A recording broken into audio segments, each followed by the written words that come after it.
Good morning sir. Good morning, good morning. बैठ जाइए बच्चों। तो बच्चों इस क्लास क्या बेटा, 1 मिनट आगे हो गए क्या हम लोग? अच्छा हाँ, आइए बच्चों। तो हम लोग दंगल कंडक्ट कराते हैं आज। जो कुछ टेक्निकलिटीज थी वो सॉर्ट आउट हो गई हैं, तो कोशिश करेंगे बच्चों की दंगल कंडक्ट हो। ठीक है। अच्छा, आप लोग फोन वोन तो लाए ही होंगे, है ना बच्चों? हाँ चलिए शुरू करते हैं फिर कहानी। सर, ठीक, 1 मिनट रुक जाइए, CI आ जाए। ठीक है, ठीक है, ठीक है। तो बच्चों जैसे मेरे एंड पे तो सब सॉर्टेड है। जैसे आप लोग दंगल में पार्टिसिपेट करना होता है तो आप लोग को क्या बैच ओपन करके फिर उसमें ऑप्शन दिखते हैं आपको पिक करने के लिए, ऐसा रहता है? कैसे रहता है? ओके, अच्छा अच्छा। नमस्कार नमस्कार, गुड मॉर्निंग। आइए बच्चों शुरू कर लेते हैं। ये रहा पहला सवाल। समय मैं थोड़ा सा आपको ज्यादा दे दूंगा, ठीक है? शुरुआत में थोड़ा सा ज्यादा समय रखेंगे, फिर जैसा मुझे लगेगा उस हिसाब से कर लेंगे।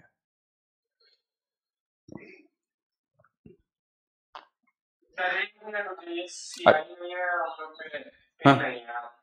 अच्छा अच्छा, वो पिन इनपुट करना पड़ेगा।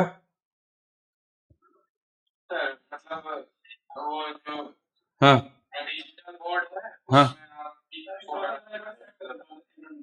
हाँ हाँ, ठीक है, ठीक है, ठीक है। थोड़ा चलिए चलिए, अच्छा जब रेडी हो जाइएगा तो बताइएगा, फिर शुरू करेंगे। सर 1 मिनट बस बुला दें। हम्म।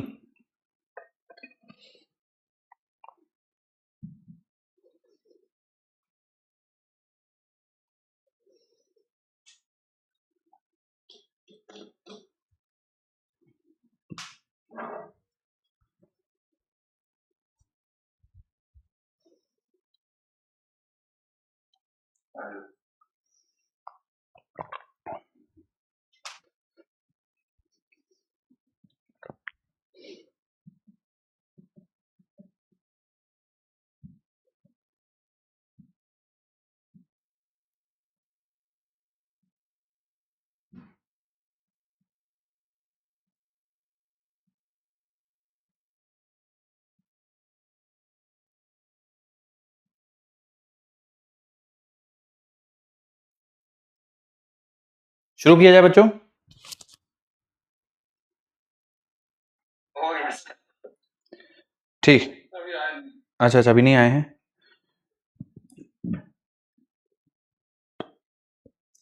आ गए सर, 3 हो चुकी है। हो गया है, ठीक है।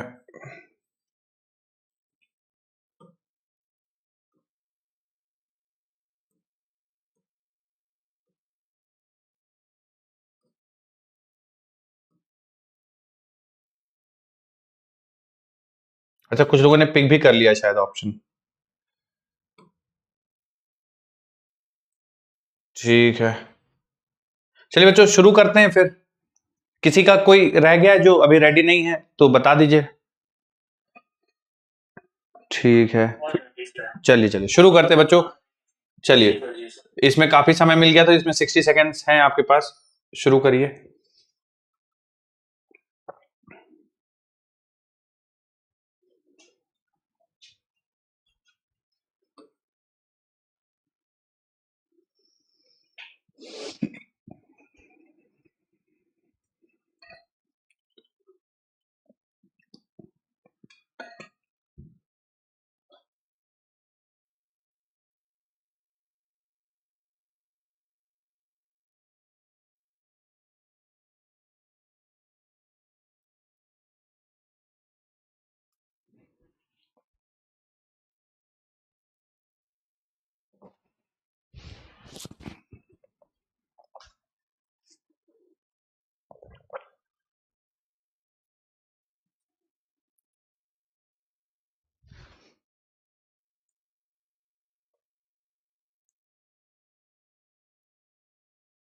चलिए, होपफुली बच्चों सबने ऑप्शन पिक कर लिया होगा, तो मैं सेलेक्ट करने से पहले थोड़ा सा इसको सॉल्व कर लेता हूं।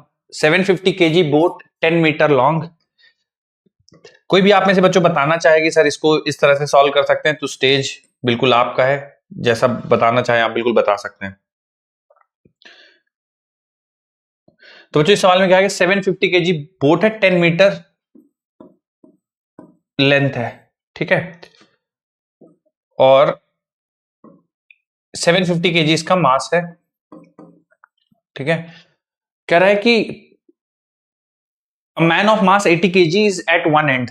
तो बच्चों ये 80 kg का जो इंसान है ये एक एंड से दूसरे एंड पे पहुंचता है, तो 80 इंटू 10 माइनस एक्स मैन का हो जाएगा, माइनस 750 इंटू एक्स बोट का हो जाएगा, बराबर 0, ठीक है। तो बच्चों ये बन जाएगा आपका 800 माइनस 80x बराबर 750x, ठीक है।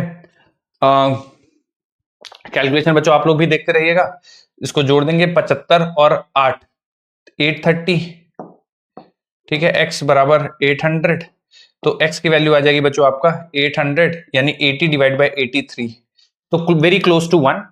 अब ऑप्शन देखते हैं, 1.8 मीटर ये तो गलत है, 0.96 मीटर सही हो सकता है। अब कह रहा है 0.96 metre in the direction opposite to the displacement of a man, यही बच्चों सही लग रहा है। 0.96 metre in the direction of the displacement of the man ये गलत हो जाएगा।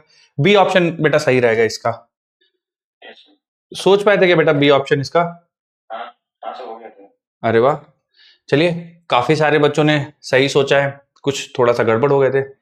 बच्चों देखिए नाम प्रेरणा, यतन, शुभम, आर्यन, ये मैं बच्चों पहली बार दंगल कंडक्ट करा रहा हूँ आप ही के बैच में, तो मैं थोड़ा सा इसको देख रहा हूँ। ये सब हमारे ही बैच के बच्चे हैं ना, प्रेरणा, यतन एंड शुभम, आप या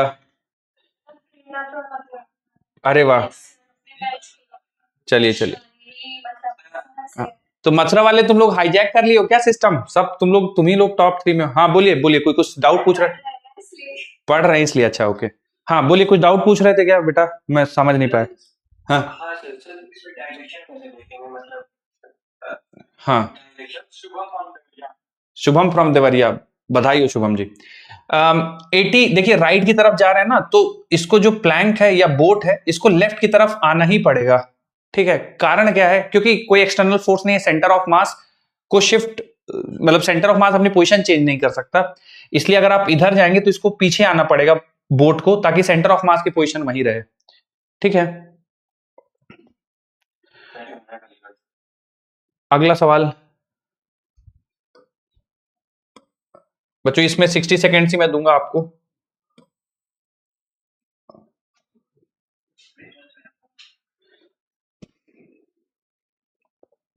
जल्दबाजी में कोई ऑप्शन पिक मत करिएगा, 60 सेकेंड्स तो हैं ही, आप आराम से सवाल पढ़िए, क्या क्या ऑप्शन लिखे हुए हैं देखिए, और फिर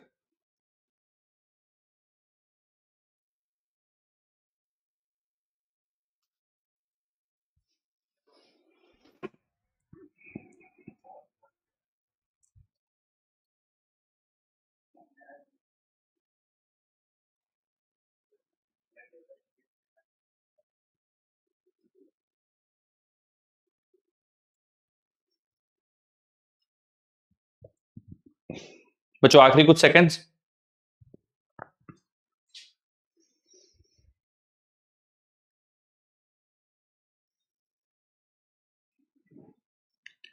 आइए, तो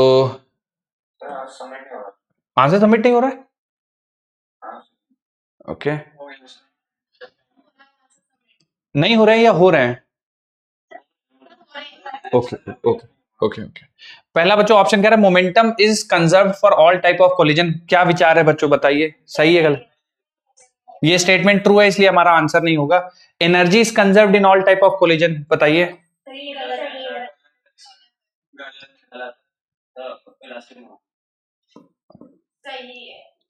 ये स्टेटमेंट ट्रू है बच्चों, ये हमारा आंसर नहीं होगा। सर कैसे sir, kinetic energy lose, kinetic energy, इन्होंने एनर्जी बोला है, कोई स्पेशल एनर्जी नहीं बोला है, मेरी बात समझ रहे हैं बेटा आप?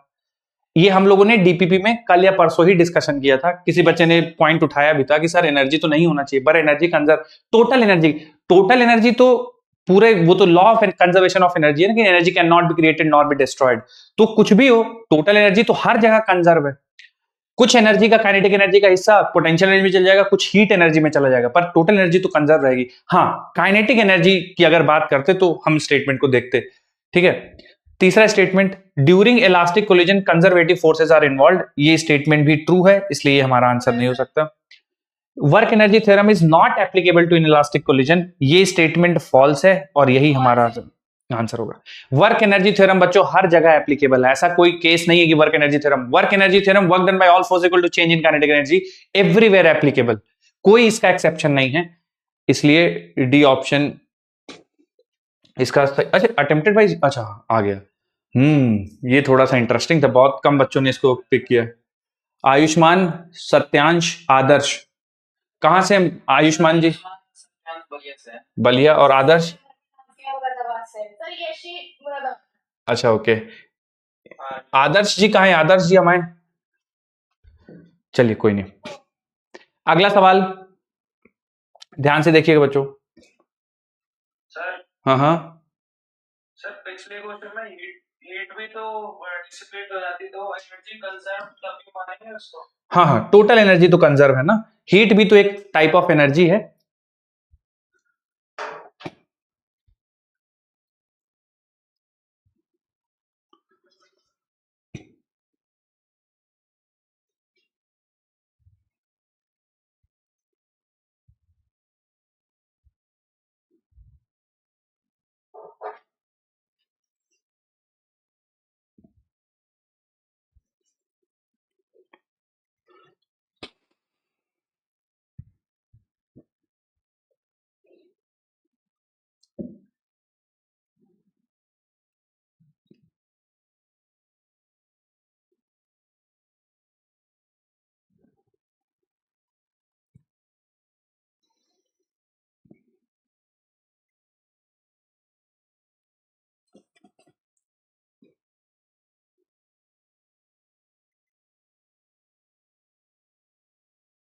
बच्चों समय समाप्त होता है।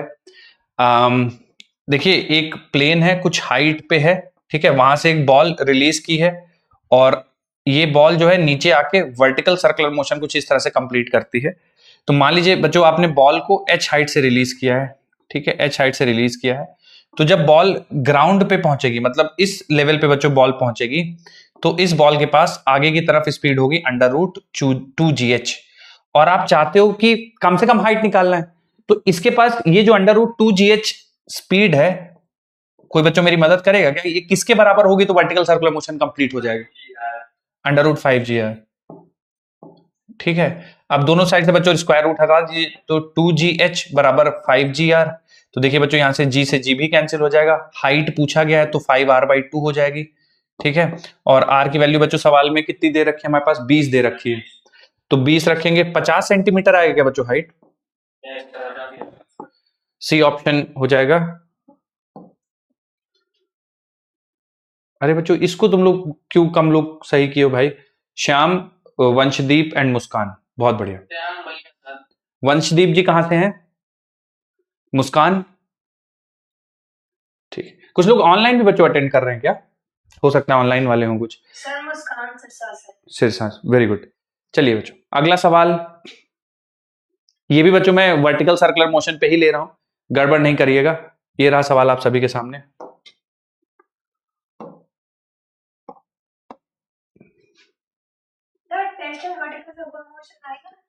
हाँ, कुछ सवाल आपको वर्क एनर्जी से मिलेंगे।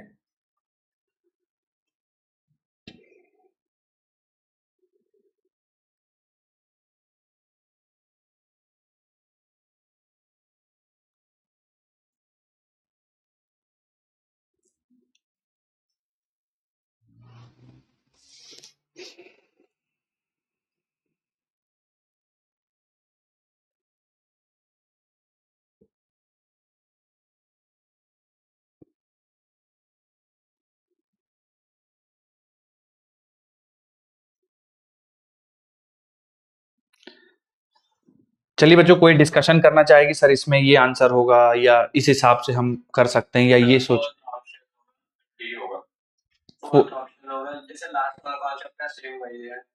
ओके ओके, ठीक है।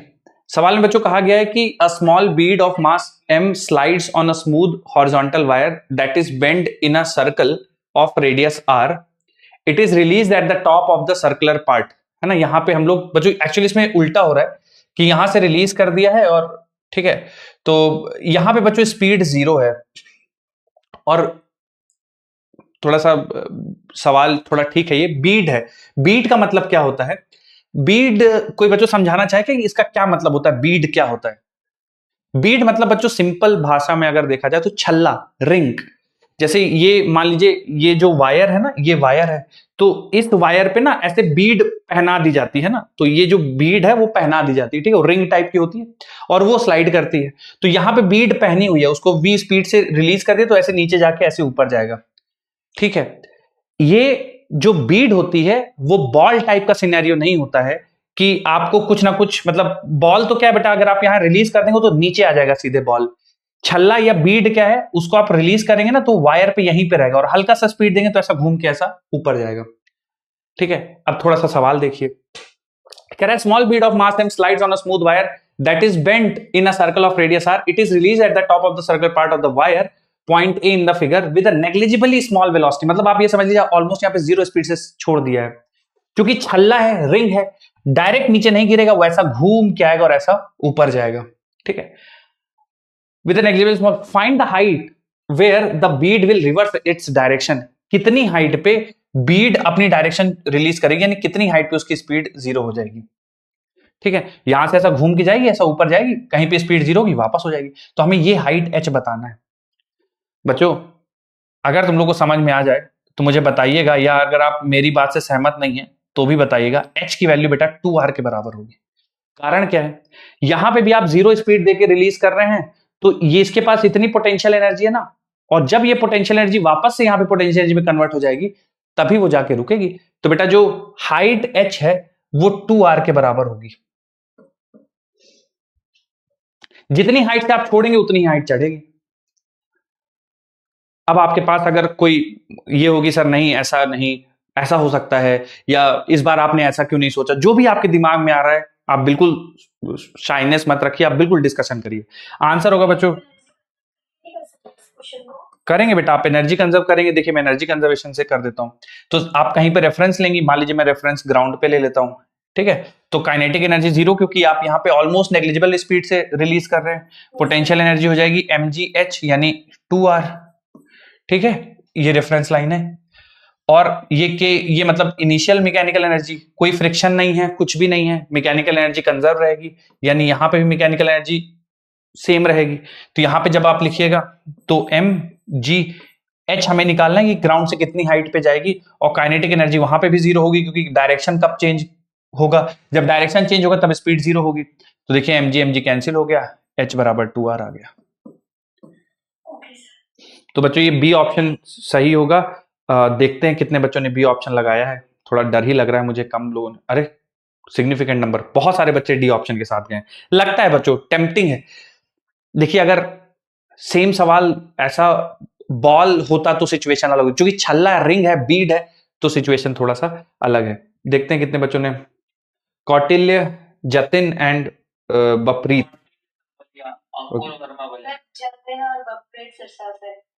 बहुत बहुत बधाई हो, वेरी गुड। आइए बच्चों अगला सवाल करते हैं।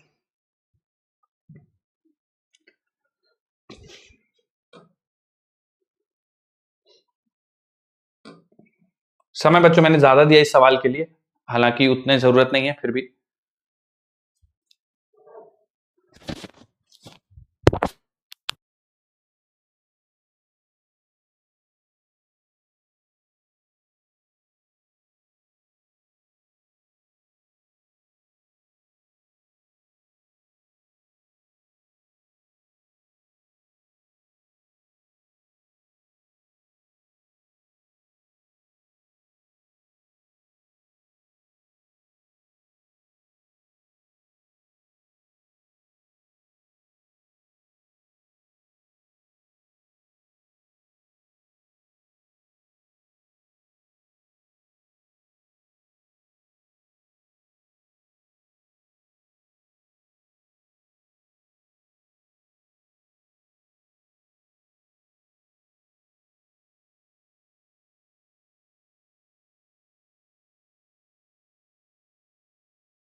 हाँ हाँ, अभी आ रही होगी शायद। हाँ, तो बच्चों इसमें कोई मेरी मदद करना चाहेगी सर? इसमें डायरेक्ट ये सोच सकते हैं या ये लगा सकते हैं? कुछ कुछ आपके दिमाग में आ रहा हो थॉट प्रोसेस कि सर ऐसे सोच सकते हैं, कोई बताना चाहेगा बेटा? हाइट निकालने का मैंने तो से 0.75 का मैच कर देंगे 1.25 ठीक है mgh को इक्वल कर देंगे हाफ mv स्क्वायर से। बहुत बढ़िया, वेरी गुड। देखिए बच्चों, 2 मीटर हाइट से आप स्विंग को छोड़ते हैं, जब 0.75 मिनिमम हाइट है, ये मैक्सिमम हाइट है, मिनिमम हाइट है। तो आप सवाल पूछा मैक्सिमम वेलोसिटी बता दीजिए। तो बच्चों अगर मैं इसको नाम दे दूं ए पॉइंट और इसको नाम दे दूं बी पॉइंट, तो आपको क्या लगता है किस पॉइंट पे वेलोसिटी मैक्सिमम होगी? ए पे, बी पे, या बीच में कहीं? किस पॉइंट पे वेलोसिटी मैक्सिमम होगी स्विंग की? बी पे। बी पे। अब बी पे बच्चों मैक्सिमम वेलोसिटी आप सीधा सीधा फॉर्मूला लगा दीजिए, √2gh, और h होगा बच्चों इन दोनों की हाइट का डिफरेंस। ठीक है, जो h होगा वो इन दोनों की हाइट का डिफरेंस हो जाएगा। ठीक है, तो अब जैसे 0.75 है बेटा, ये 2 है, तो अगर आप घटाएंगे तो ये 1.25 आ जाएगा। तो 2 और g की वैल्यू बच्चों 10, h की वैल्यू 1.25, मल्टीप्लाई करेंगे बच्चों तो ये 12.5 इंटू 2 25 बन जाएगा। √25 का वैल्यू आ जाएगा 5 मीटर पर सेकंड आएगी। अब मुझे बता दीजिए, आप लोग का भी आ रहा था क्या बच्चा 5 मीटर पर सेकंड, या आप लोगों ने कुछ और सोचा हो? तरीका यही था बेटा या कुछ और सोच रहे थे आप लोग? ठीक है ठीक है, देखते कितने बच्चों को सही है। 25% बच्चों को ऑलमोस्ट सही है। लकी, बपरीत, साहिल, गुड। 2 सेकंड का तो ज्यादा जल्दी आंसर नहीं आ रहा कुछ। हाँ यार ये भी सही है, लेकिन ये सवाल तो हाँ, एक सेकंड एक सेकंड, तुक्का तुक्का लगा रहे हैं क्या लोग?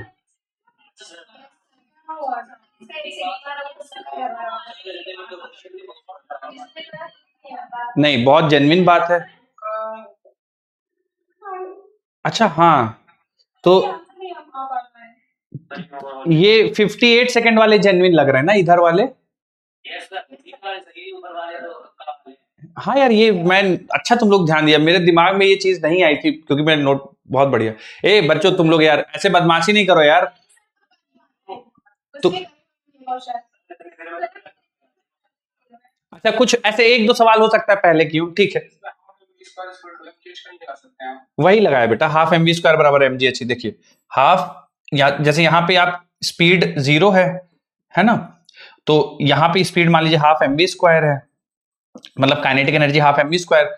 तो आप चेंज इन काइनेटिक एनर्जी या फिर आप वर्क एनर्जी थ्योरम या एनर्जी कंजर्वेशन लगा दीजिए, इनिशियल बराबर फाइनल। तो देखिए मैं इसको रेफरेंस ले लेता हूं, यहाँ रेफरेंस लाइन है, तो जब इनिशियल लिखेंगे तो आप हाफ एम वी स्क्वायर लिखेंगे, सॉरी, जब आप इनिशियल लिखेंगे, जब रिलीज हो रहा है यहाँ पे तो 0 है काइनेटिक एनर्जी, पोटेंशियल एनर्जी हो जाएगी mgh, जहां पे h इनके बीच की हाइट है, और बराबर जब लोवेस्ट पॉइंट पे पहुंचेगा यानी यहाँ पे पहुंचेगा तो kinetic energy half M V square, potential energy 0। जब आप बेटा इसको सिंप्लीफाई करेंगे तो आप यही पहुंच जाएंगे, v बराबर √2gh।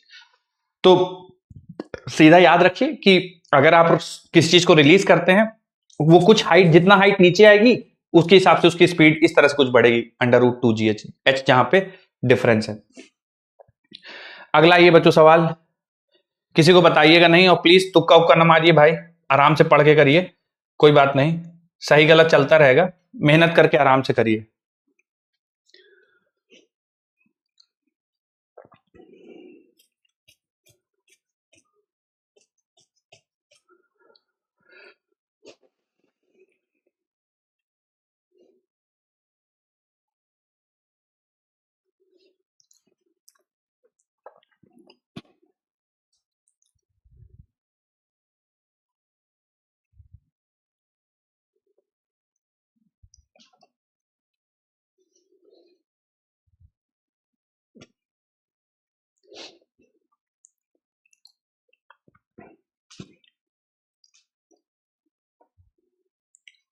हाँ बच्चों क्या कहते हो, कौन सा ऑप्शन सही रहेगा? कोई? Option D. देखिए बाकी सब स्टेटमेंट थोड़ा, देखिए linear momentum is always conserve, कोई भी किसी भी टाइप का कोलिजन हो, कुछ भी हो, linear momentum is always conserve. D option बच्चों इसका सही रहेगा। किसी को कुछ कंफ्यूजन हो तो आप पूछ लीजिए। हाँ, इस बार काफी सारे बच्चों को सही हुआ है। आयुष्मान, कविता, निहाल। आयुष्मान बढ़िया। Very good, very good, very good. ठीक, आइए अगला सवाल करते हैं बच्चों। बहुत बढ़िया निहाल जी। अब बच्चों इस सवाल को मैं चलिए ले लेता हूं। 15 सेकंड का, 30 सेकंड का समय दूंगा मैं इसके लिए। आइए।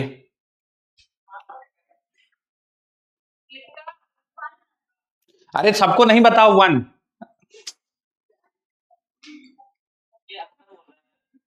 अरे आंसर नहीं बोलते बेटा, कंपटीशन है।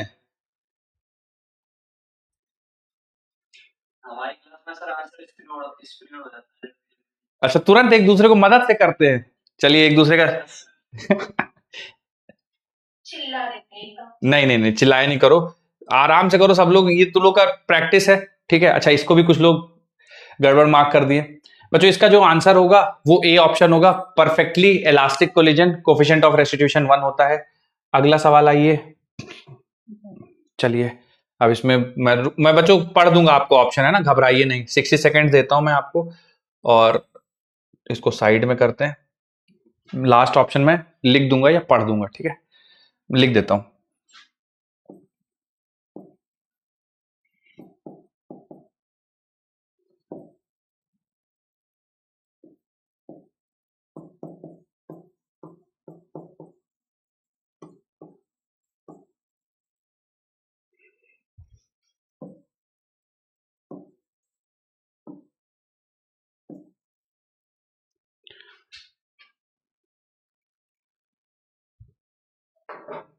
कोई भी आपको बच्चों लग रहा हो कि कोई चीज समझ में नहीं आ रही, मुझसे पूछ लीजिए, मैं क्लियर कर दूंगा।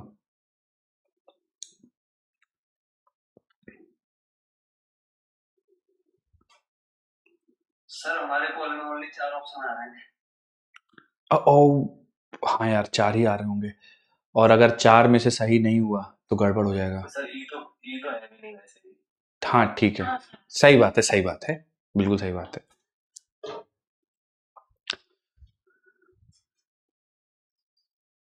भैया समय खत्म हो गया, बताओ कौन सा आंसर सही है। Option B. Which of the following statement is correct? Option B. In inelastic collision both momentum and kinetic energy conserve, गलत हो गया। In inelastic collision momentum is conserve and kinetic energy is not conserve. तो बच्चों B option एकदम सही है, kinetic energy conserve नहीं होती है, बी ऑप्शन करेक्ट है। बहुत बढ़िया, बहुत बढ़िया, very good. Lucky, Prerna and Farhan, good. चलिए अगला सवाल।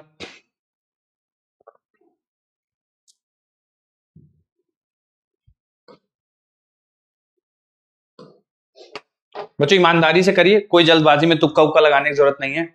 सवाल पढ़िए, समय दीजिए।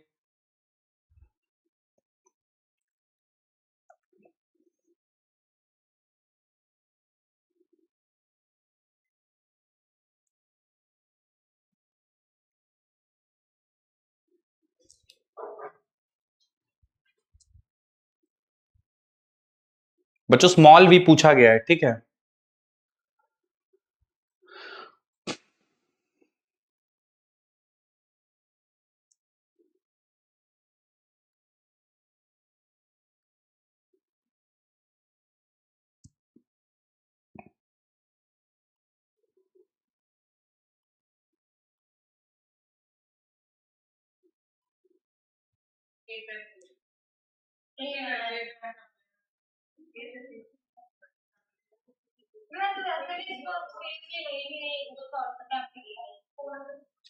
क्या लग रहा है बच्चों, कौन सा ऑप्शन सही होगा?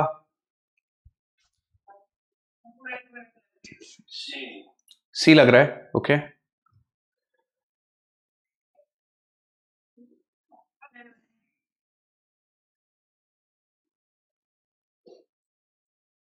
ठीक, चलिए बच्चों कैसे सॉल्व, हाँ कोई कुछ कहना चाहता है, बताना चाहता है? कैसे सॉल्व किया बच्चों, आप लोगों ने क्या मेथड लगाया इसमें? हाँ हाँ,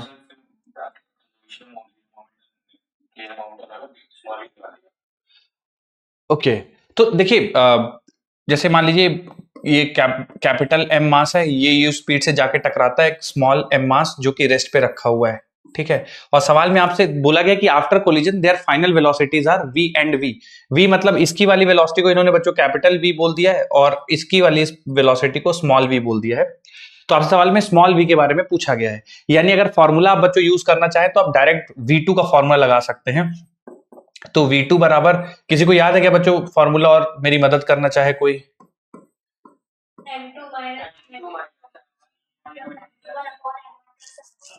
देखिए बेटा, डिनोमिनेटर में तो m1 प्लस m2 रहेगा, इसमें तो कंफ्यूजन नहीं है ना आपको। और जो पहला वाला u2 का ब्रैकेट आएगा तो इसमें क्या रखोगे आप? em1। और u1 के ब्रैकेट में क्या रखेंगे?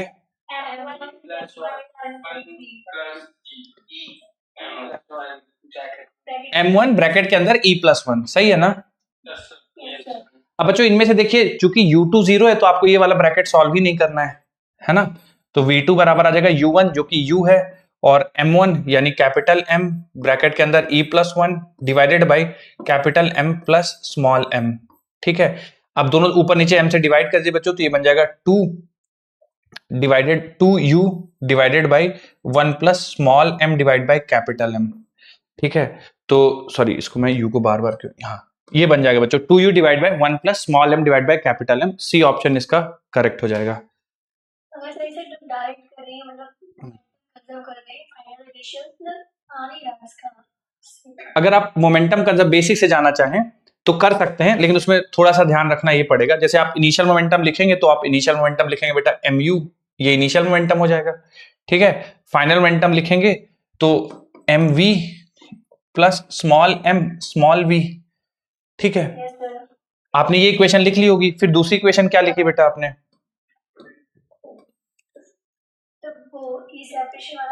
वेरी गुड, हाँ।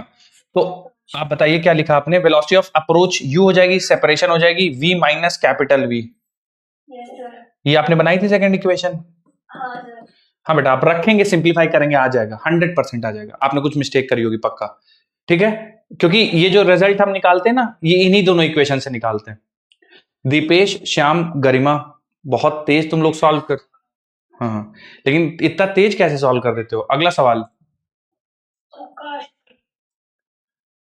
तुम लोग बहुत बदमाश है। 90 सेकेंड्स बच्चों, आराम से समय लीजिए प्लीज।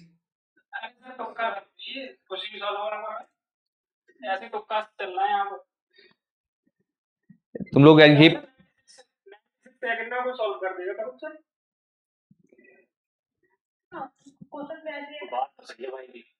हाँ, बात है भाई, ठीक होनी चाहिए। बच्चों हमारी क्लास में कुछ बच्चे हैं जो जैसे एकेडमिक डिस्कशन होगा तो उसमें कोई विचार नहीं व्यक्त करेंगे कि मैं जैसे सवाल पूछूंगा कि बेटा बताओ, जैसे कोई जनरल चर्चा होगी ना कि समाज में क्या चल रहा है, क्या बुराइयां हैं समाज में, वो उनके विचार देखिए आप, एकदम क्रांतिकारी विचार। आइए,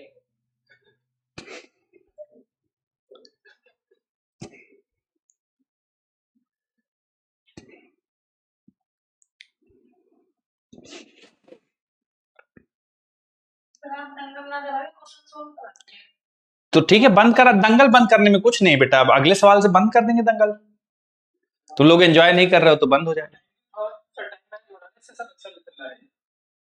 अच्छा ठीक, करिए करिए करिए।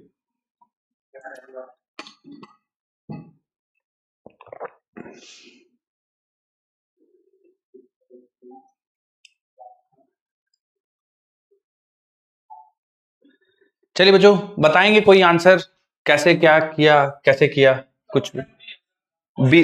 ओके ठीक है बच्चों, कॉन्सेप्ट क्या कोई बताना चाहे कि सर ये कॉन्सेप्ट लगेगा इसमें? बिल्कुल सही बात है। बच्चों सवाल में फोर्स है, फोर्स बराबर change in momentum divide by time taken. तो जो कि सवाल में टाइम पूछा गया है तो चेंज इन मोमेंटम को फोर्स से डिवाइड कर दीजिएगा। अब सवाल में बोला गया है कि जिस स्पीड से जाके बॉल हिट करती है उसी स्पीड से बॉल वापस जाती है, तो चेंज इन मोमेंटम बच्चों इसमें 2mv या 2mu हो जाएगा। तो 2 मास है बच्चों 0.15 और स्पीड 12 मीटर पर सेकेंड है। ठीक है, तो ये आपका सिंप्लीफाई करेंगे तो 30.3 इंटू 12 तो बच्चों आ जाएगा 3.6, है ना, चेंज इन मोमेंटम 3.6, और फोर्स है बच्चों हमारे पास 100, ठीक है। तो जब आप पूरा सिंप्लीफाई करेंगे तो आ जाएगा 0.0036, है ना, ठीक है। अरे ज्यादा जीरो लगा दिए क्या, 0 बच्चों, ये 0.0036 0.036 आएगा, हाँ हाँ हाँ 0.036 आएगा, बिल्कुल 0.036 आएगा। बी ऑप्शन करेक्ट होगा।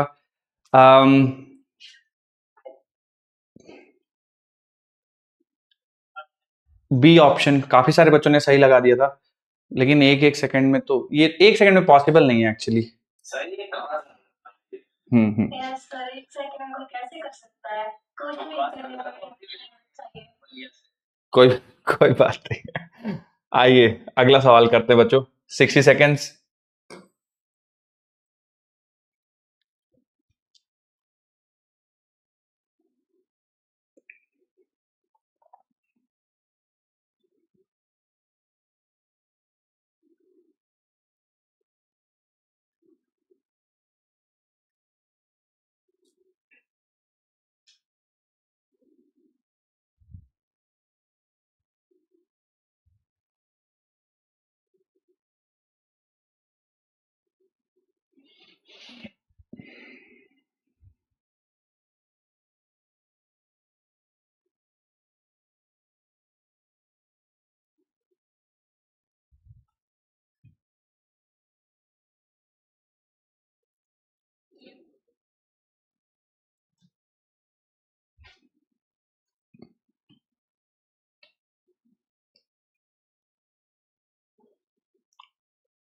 ठीक, आइए बच्चों, कौन सा आपको लग रहा है ऑप्शन पिक करना चाहिए इस क्वेश्चन में?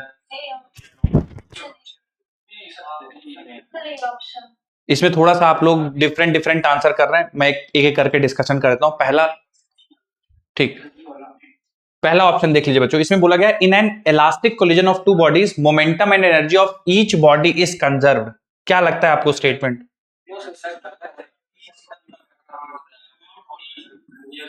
बच्चों इंडिविजुअल बॉडी के लिए ट्रू नहीं है, फॉर सिस्टम अगर लिखा होता तो सही हो जाता, ठीक है।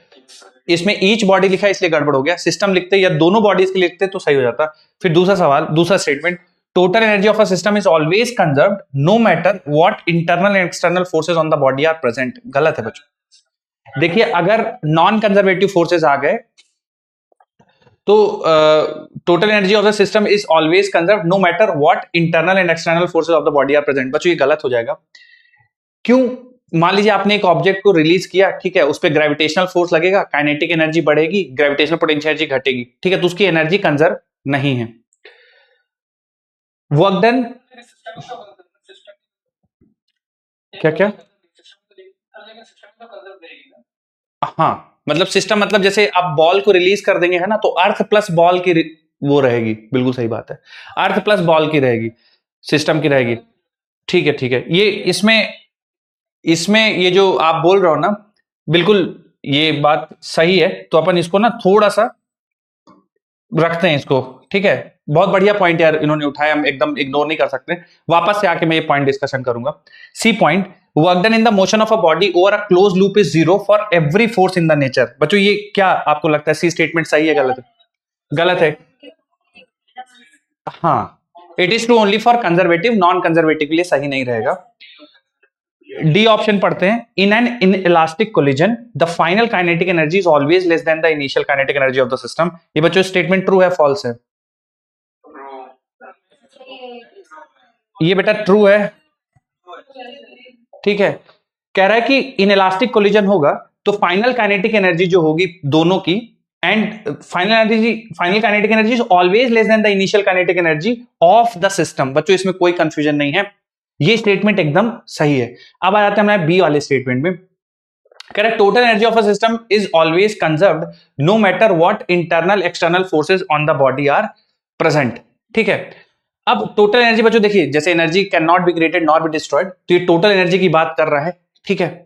तो ये स्टेटमेंट सही हो सकता है, मतलब इस स्टेटमेंट में कोई गड़बड़ नहीं है। बट जैसे सिस्टम कह दिया, ठीक है, अब अर्थ को शामिल कर रहा है या नहीं कर रहा है ना। देखिए चौथे वाले स्टेटमेंट में कोई गड़बड़ नहीं है, चौथा एकदम परफेक्ट सही है। तो अगर मुझे एक ऑप्शन सही करना पड़ेगा तो मैं चौथे ऑप्शन के साथ जाऊंगा। अब total energy of entire universe is conserve, ये बात सही है। अगर आप पूरी चीज को मान ले तो एनर्जी बिल्कुल कंजर्व है, ठीक है। तो बात सही है कि total energy of a system is always conserve, energy can not be created not be destroyed, बिल्कुल बात सही है। लेकिन इसको सिस्टम में किसको किसको लेंगे वो नहीं पता। जैसे आप बॉल को रिलीज कर दिए, ठीक है, अब बॉल एयर में गिर रहा है तो एयर कुछ हीट ले जा रहा है, कुछ एनर्जी ले जा रहा है। लेकिन अगर बॉल, एयर और अर्थ सबको आप बोले कि सर मैं सबको सिस्टम मानूंगा, तो बिल्कुल सही बात है, एनर्जी तो कंजर्व है। लेकिन अगर आप बॉल अर्थ को मानेंगे तो फिर एयर जो हीट ले जा रही है उसकी वजह से कंजर्व नहीं होगा।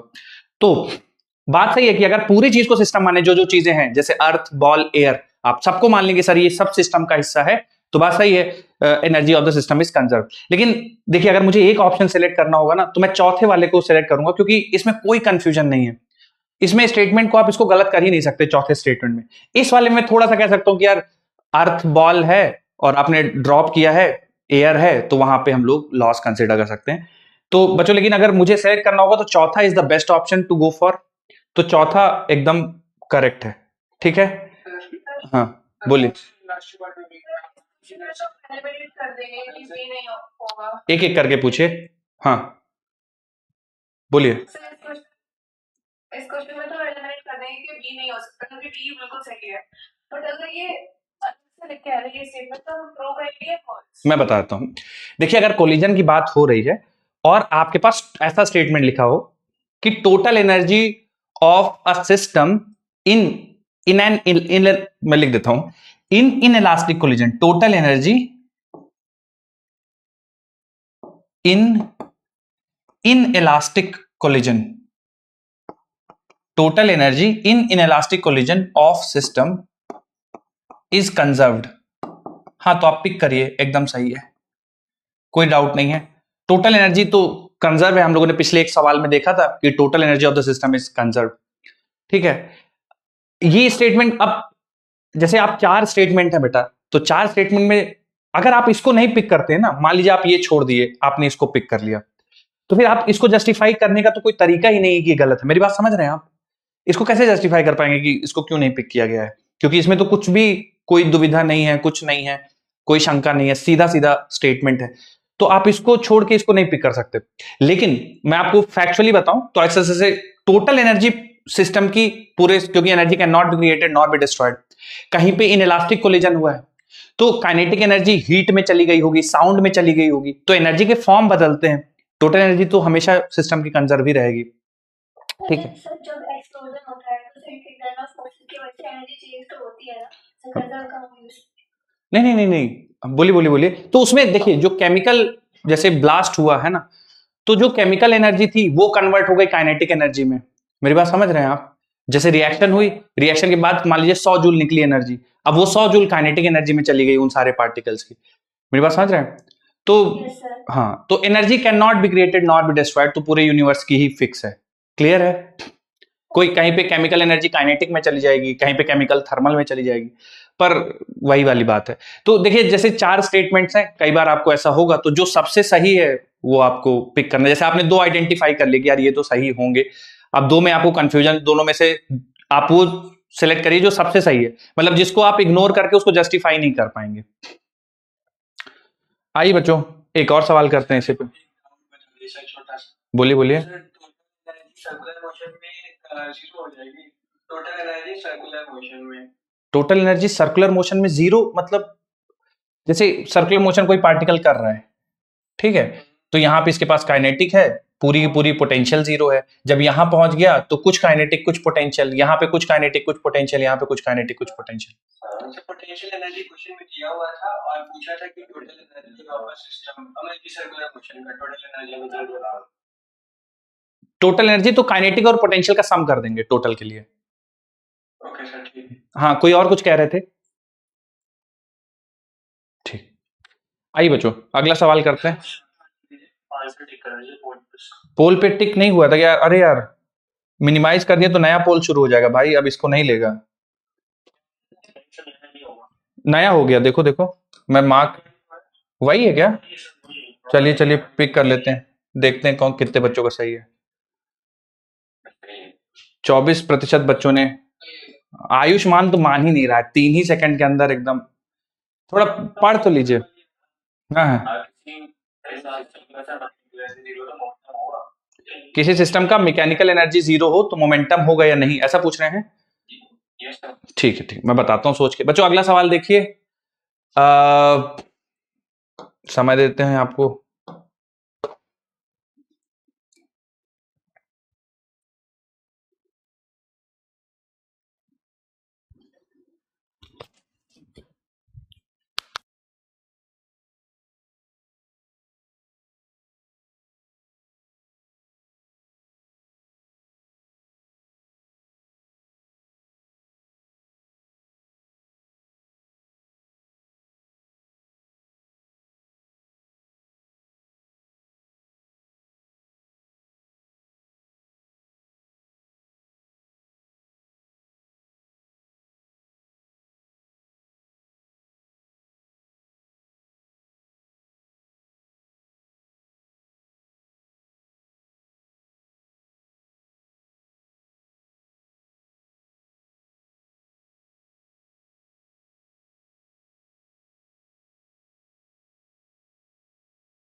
तो आपकी आवाज नहीं आ रही है।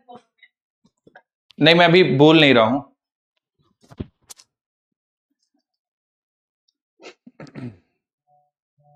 चलिए बच्चों, इसमें थोड़ा लग रहा है ज्यादा समय मिल गया। क्या क्या कॉन्सेप्ट यूज किया बच्चों, क्या किया है आप लोगों ने इसके लिए?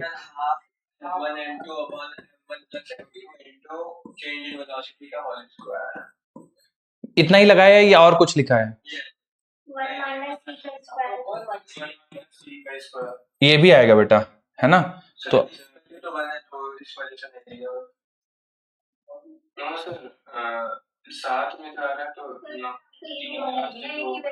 ई की वैल्यू 0 हो जाएगी बेटा इसके, इसमें साथ में जा रहे हैं तो half mu into V relative का स्क्वायर। तो बच्चों प्रोडक्ट है ना, तो प्रोडक्ट 6 और सम हो जाएगा 5, है ना? और वी रिलेटिव तो देखिए, ball 2 kg with speed 10, head on collision with stationary ball, तो वी रिलेटिव बच्चों 10, तो 10 का स्क्वायर 100 हो जाएगा। और 1 माइनस 0 तो बेटा ये 1 रहेगा, तो 5 10 10 60 आएगा इसका आंसर। आप लोग का भी आया था 60? बी ऑप्शन आएगा इसका। क्या बात है, कौटिल्य, आयुष, प्रेरणा। चलिए ठीक ठीक, अगला सवाल। अच्छा कुछ एक मैं आपका मैकेनिकल एनर्जी में बेटा देखिए, आप पूछ रहे थे कुछ मैकेनिकल, मैं लास्ट में आपको बताता हूं, ठीक है? मैकेनिकल एनर्जी वाला आपका सवाल। अगला आइए बच्चों, इसको थोड़ा सा कम समय देते हैं।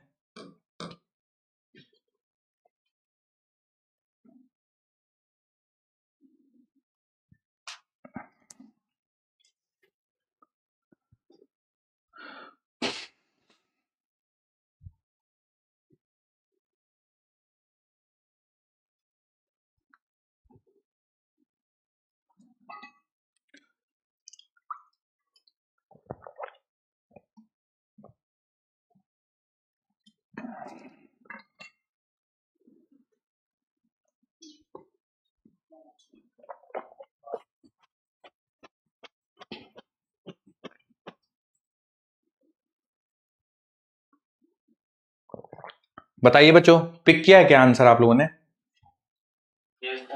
कौन सा? Option C, option D? Option D होगा बेटा। Height after an rebound E के पावर 2nh लिखते थे ना?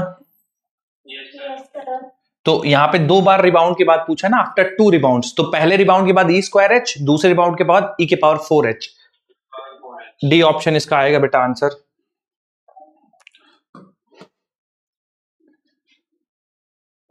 सी ऑप्शन, काफी सारे बच्चे सी डी में कंफ्यूज हो गए। चलिए ठीक है, अगला आइए।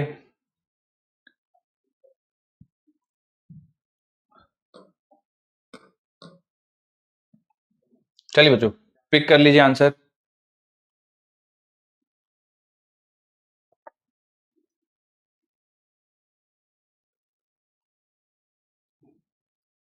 उम्मीद करता हूं सबने पिक कर लिया होगा बच्चों। इसको स्टॉप करता हूं मैं पोल, है ना, बहुत ज्यादा समय वाला है नहीं ये सवाल।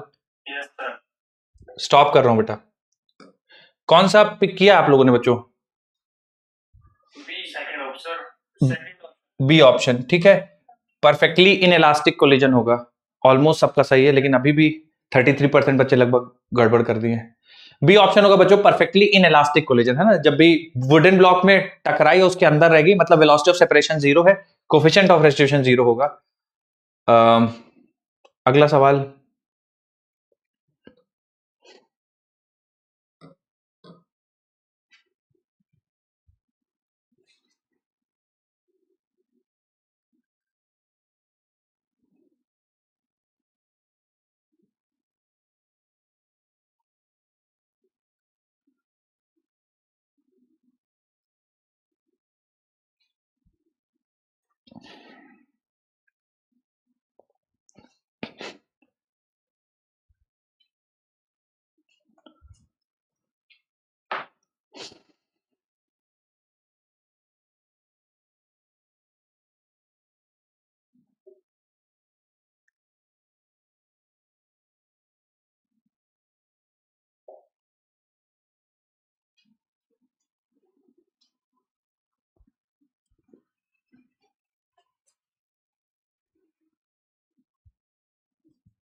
ठीक है बच्चों, क्या आंसर आ रहा है इसका?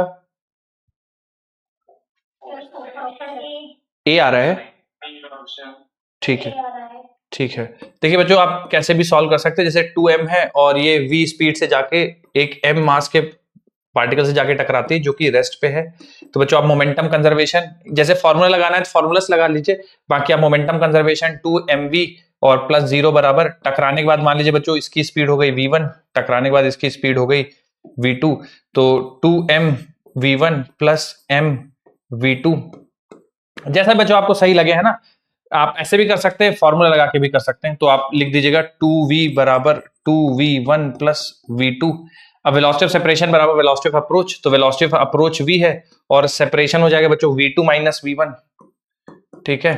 तो v बराबर v2 माइनस v1 सब्ट्रैक्ट कर दीजिए। चूंकि हमें किसकी निकालनी है बच्चों? कार की निकालनी है।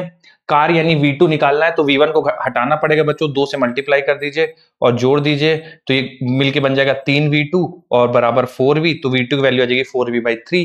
ए ऑप्शन आ जाएगा बच्चों। आप लोग को भी आया था क्या ये ऑप्शन? कैसे किया था बेटा? आप लोगों ने डायरेक्ट फॉर्मूला लगाया था क्या? ठीक, जैसा भी आप, ठीक है, जैसे भी आपकी इच्छा। 37% बच्चों का सही है, वेरी गुड। आइए बच्चों अगला सवाल।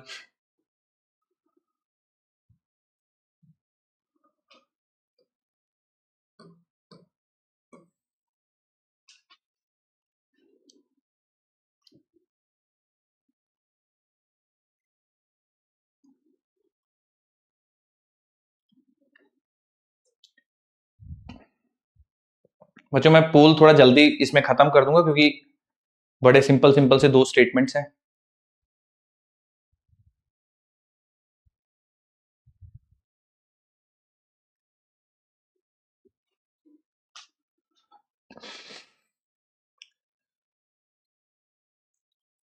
बच्चों मैं बंद कर रहा हूं, ठीक है इसको।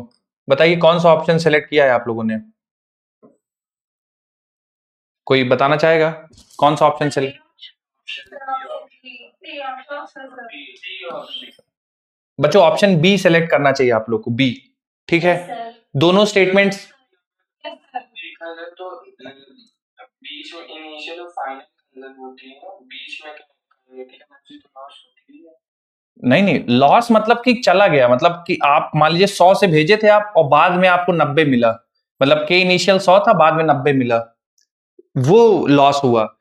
आपने भेजा, बीच में कुछ कन्वर्जन हुआ, आप वापस से फिर से रिकवर हो गया, तो वो लॉस थोड़ी हुआ, है ना। पूरे प्रोसेस में लॉस नहीं होगा बेटा। There is no loss in energy in elastic collision, statement बिल्कुल सही है, ठीक है।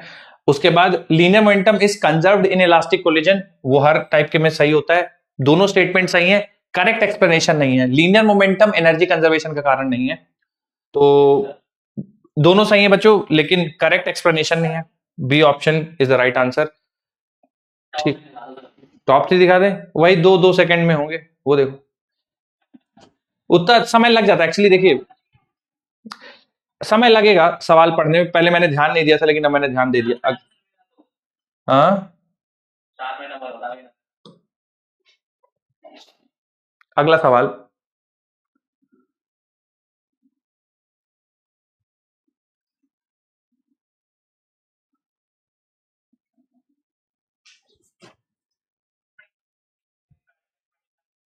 अरे तुम लोग मेरी रिकॉर्डिंग सुना रहे हो क्या? बंद करो।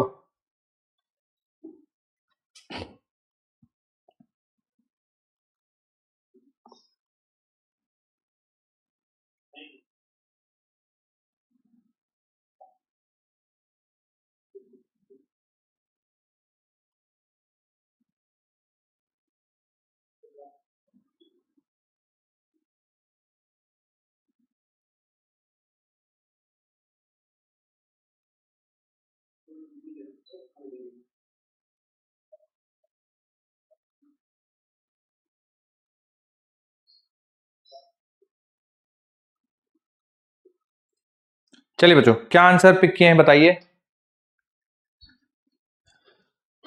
अब आया नहीं क्या? मुश्किल लग रहा है क्या? फर्स्ट आ रहा है, चलिए ठीक। फर्स्ट ऑप्शन आ रहा है। अच्छा बच्चों, loss in kinetic energy of the system पूछा है, तो फॉर्मूला लगा देंगे हाफ, है ना, प्रोडक्ट अपॉन सम। तो देखिए प्रोडक्ट में जब 75 इंटू 10 के पावर 6 हो जाएगा प्रोडक्ट, और बेटा सम करेंगे तो 15 5 20, तो 20 इंटू 10 के पावर 3। वी रिलेटिव का स्क्वायर, तो 2 मीटर पर second collides with the body elastically and sticks to it. अच्छा, दूसरे वाली बॉडी की स्पीड नहीं दी हुई है, तो रेस्ट पे मानते हैं 2 का square. A body of mass moving with speed collides with a body of mass this much. दूसरे का दिया ही नहीं, तो रिलेटिव हम लोग यही मानते हैं कि रेस्ट पे रहेगा, कुछ बताया ही नहीं है। स्टिक्स टू इट, तो बच्चों कोफिशिएंट ऑफ रेस्टिट्यूशन कितना लेंगे आप? जाके कोलाइड करते हैं उसी को 0, तो 1 माइनस ई स्क्वायर में बच्चों केवल 1 बचेगा, ठीक है। और आप इसको सिंप्लीफाई करेंगे तो ये 2 से 2 कैंसिल हो जाएगा, 10 के पावर 3 से कैंसिल करेंगे 10 के पावर 3 बचेगा, और फिर 1 2 से कैंसिल करेंगे 10 बच जाएगा, 10 से कैंसिल करेंगे बेटा ये 2 बच जाएगा, तो 7500 जूल बचेगा, जिसको आप 7.5 किलो जूल भी कह सकते हैं। तो बच्चों पहला ऑप्शन आ जाएगा। आया था क्या तुम लोग कभी? Yes sir. ठीक है, क्या बात है, क्या बात है, बहुत बढ़िया। अगला सवाल।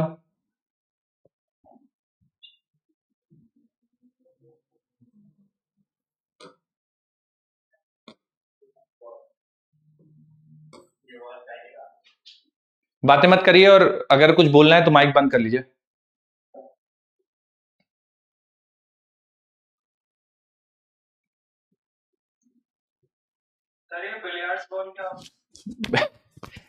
बिलियर्ड्स बॉल, वो स्नूकर वो खेलते हो ना बिलियर्ड्स यार, कैरम जैसे ही होता है वो भी।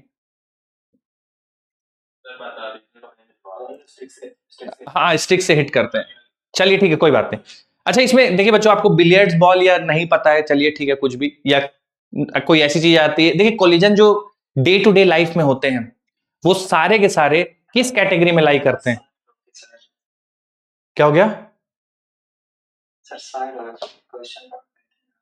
अच्छा, कोलिजन बिटवीन 2 बिलियर्ड्स बॉल, जैसे मैं बता रहा हूं, तो अगर आपको बिलियर्ड्स बॉल नहीं पता है, तो रियल लाइफ में जितने भी कोलिजन होंगे, आप कोई बच्चों गेस करना चाहते हैं वो किस टाइप के कोलिजन होंगे, किस कैटेगरी में फॉल?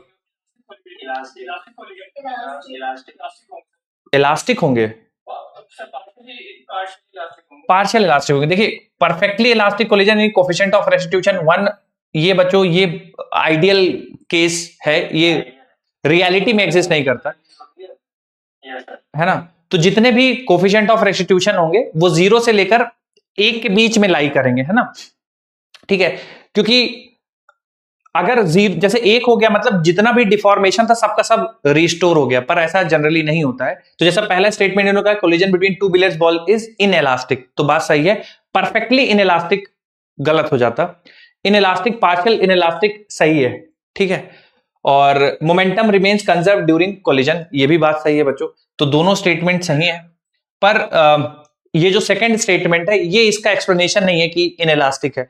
कोलिजन कोई भी हो, elastic, inelastic, perfectly inelastic, perfectly inelastic, कोई भी टाइप का हो उसमें तो कोलिजन में कंजर्व तो रहता है। तो स्टेटमेंट दोनों सही है बच्चों, और करेक्ट एक्सप्लेनेशन नहीं है, तो बी ऑप्शन पिक करना चाहिए आपको।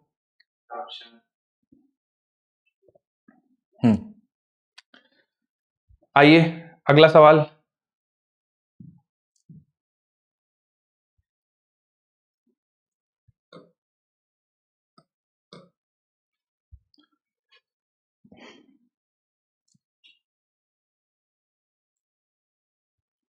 बच्चों इसको भी मैं थोड़ा जल्दी ही खत्म करूंगा, ज्यादा समय दे दिया है।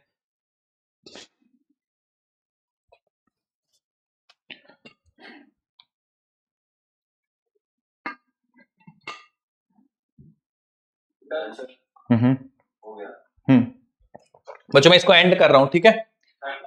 3, 2, 1 चलिए। क्या कॉन्सेप्ट लगाएं बच्चों आप इसमें, क्या सोचे हैं? वेलोसिटीज इंटरचेंज हो जाएंगी, तो 3, 5 है तो 5, 3 हो जाएगा, है ना? सी ऑप्शन इसका आंसर होगा। क्या बात है। अगला सवाल।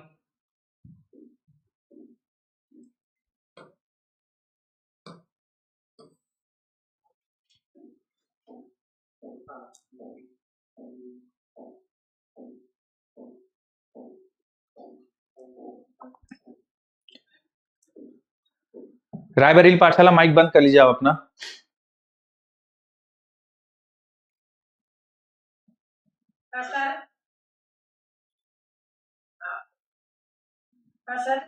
माइक बंद कर लीजिए, रायबरेली पाठशाला ऑन था शायद आपका।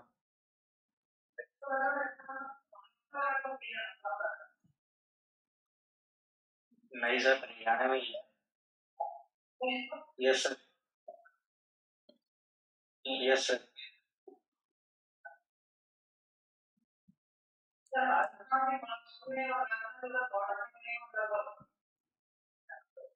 यस सर, के पास। ननौल पाठशाला क्लास इंचार्ज प्लीज माइक का फ्रीक्वेंसी देखिए। हाँ भाई, कौन सा आंसर पिक किया बच्चों? C option. ठीक है बच्चों, फिर से एक बार, loss in kinetic energy half product upon sum, तो कौन कौन से बेटा? एक 2 किलो का है और एक 3 है। प्रोडक्ट अपॉन सम और वी रिलेटिव का स्क्वायर 36 किलोमीटर पर आवर। बच्चों इसको कन्वर्ट किया है, 36 ही रख दिया तुम लोगों ने। 5, 18, 10 इंटू 1 माइनस ई स्क्वायर। तो बच्चों ई की जगह क्या रखा है? 0। ठीक है, तो बच्चों अगर आप सिंप्लीफाई करेंगे 2, 3 और 100, 20, 23, 60, 60 आएगा बच्चों इसका, है ना? ठीक है, देखते कितने बच्चों ने मार रखा है 60 जूल। क्या बात है बच्चों, बहुत बहुत बधाई हो। अगला सवाल।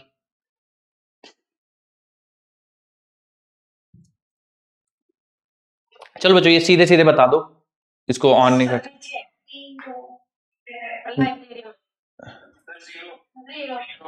बेटा नरनौल पाठशाला में आपके सीआई नहीं है क्या?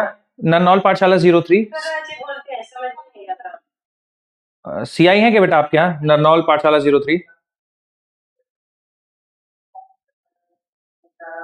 सर बच्चे 5 साल बच्चे रहते हैं और नहीं रहते हैं। पता नहीं यार, तुम लोग के एकदम फ्रीक्वेंसी कहीं और।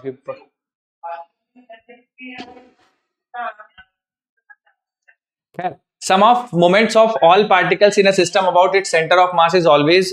बच्चों क्या, कौन सा पिक किया जाए?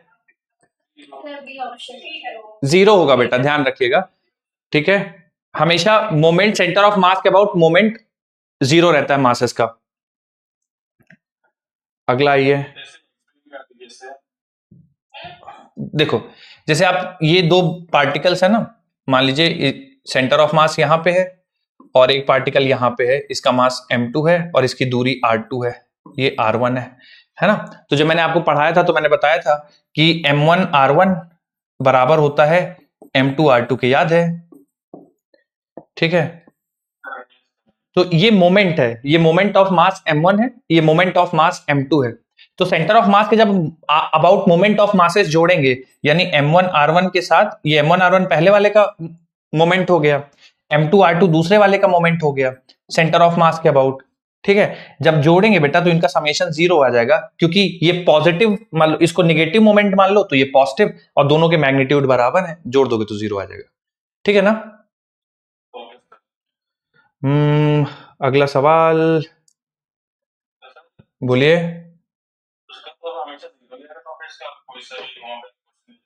हाँ बिल्कुल, sum of moment of all particles about centre of mass is always 0।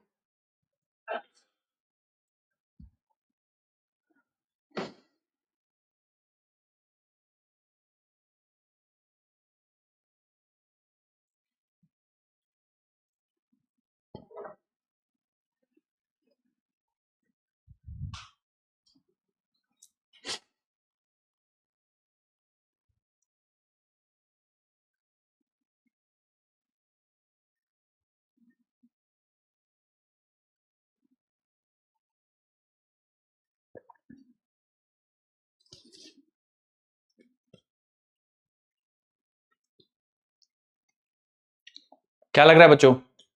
बंद कर दूं मैं? पोल हो गया? ठीक ठीक, चलिए क्या आंसर लगाए बच्चों आप लोगों ने, बताइए।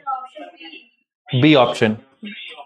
ठीक है, तो जो देखिए दूरी, अगर मान लीजिए आपको दो पार्टिकल हैं M1 और M2, ठीक है, M1 और M2 दो पार्टिकल हैं, और आपको मान लीजिए दूरी बतानी है M1 से, तो M2, जैसे ये दूरी है D, तो आप M1 से दूरी बतानी है तो आप लिखेंगे M2D divide by M1 plus M2।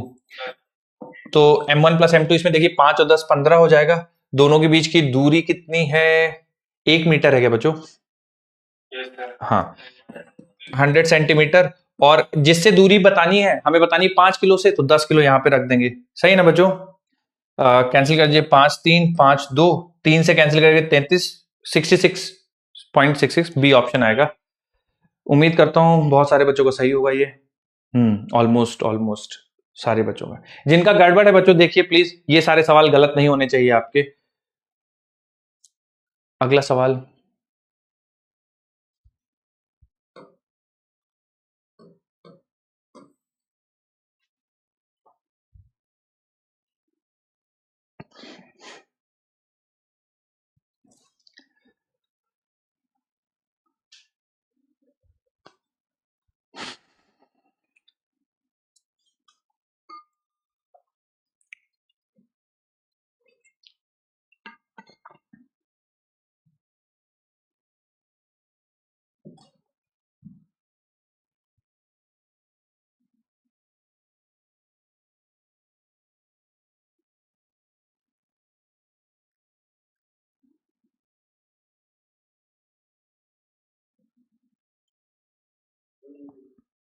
चलिए बच्चों, क्या लगता है आपको असर्शन के बारे में, क्या कहना है, सही गलत? असर्शन सही लग रहा है बेटा? पहला वाला गलत है। चलिए, if no external force acts on a system of particle then centre of mass will not move in any direction.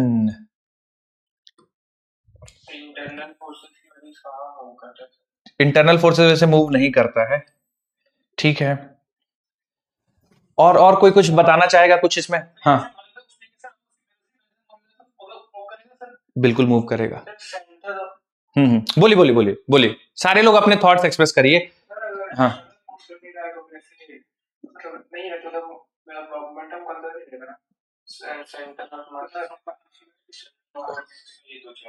ठीक है, एक काम करते हैं, पहले एक एक करके बात करते हैं बच्चों। पहले असर्शन के बारे में डिस्कशन कर लेते हैं, फिर रीजन पे आएंगे। तो देखिए, बोला गया है अगर external force system of particle पे नहीं लग रहा है तो सेंटर ऑफ मास किसी भी डायरेक्शन में मूव नहीं करेगा बच्चों।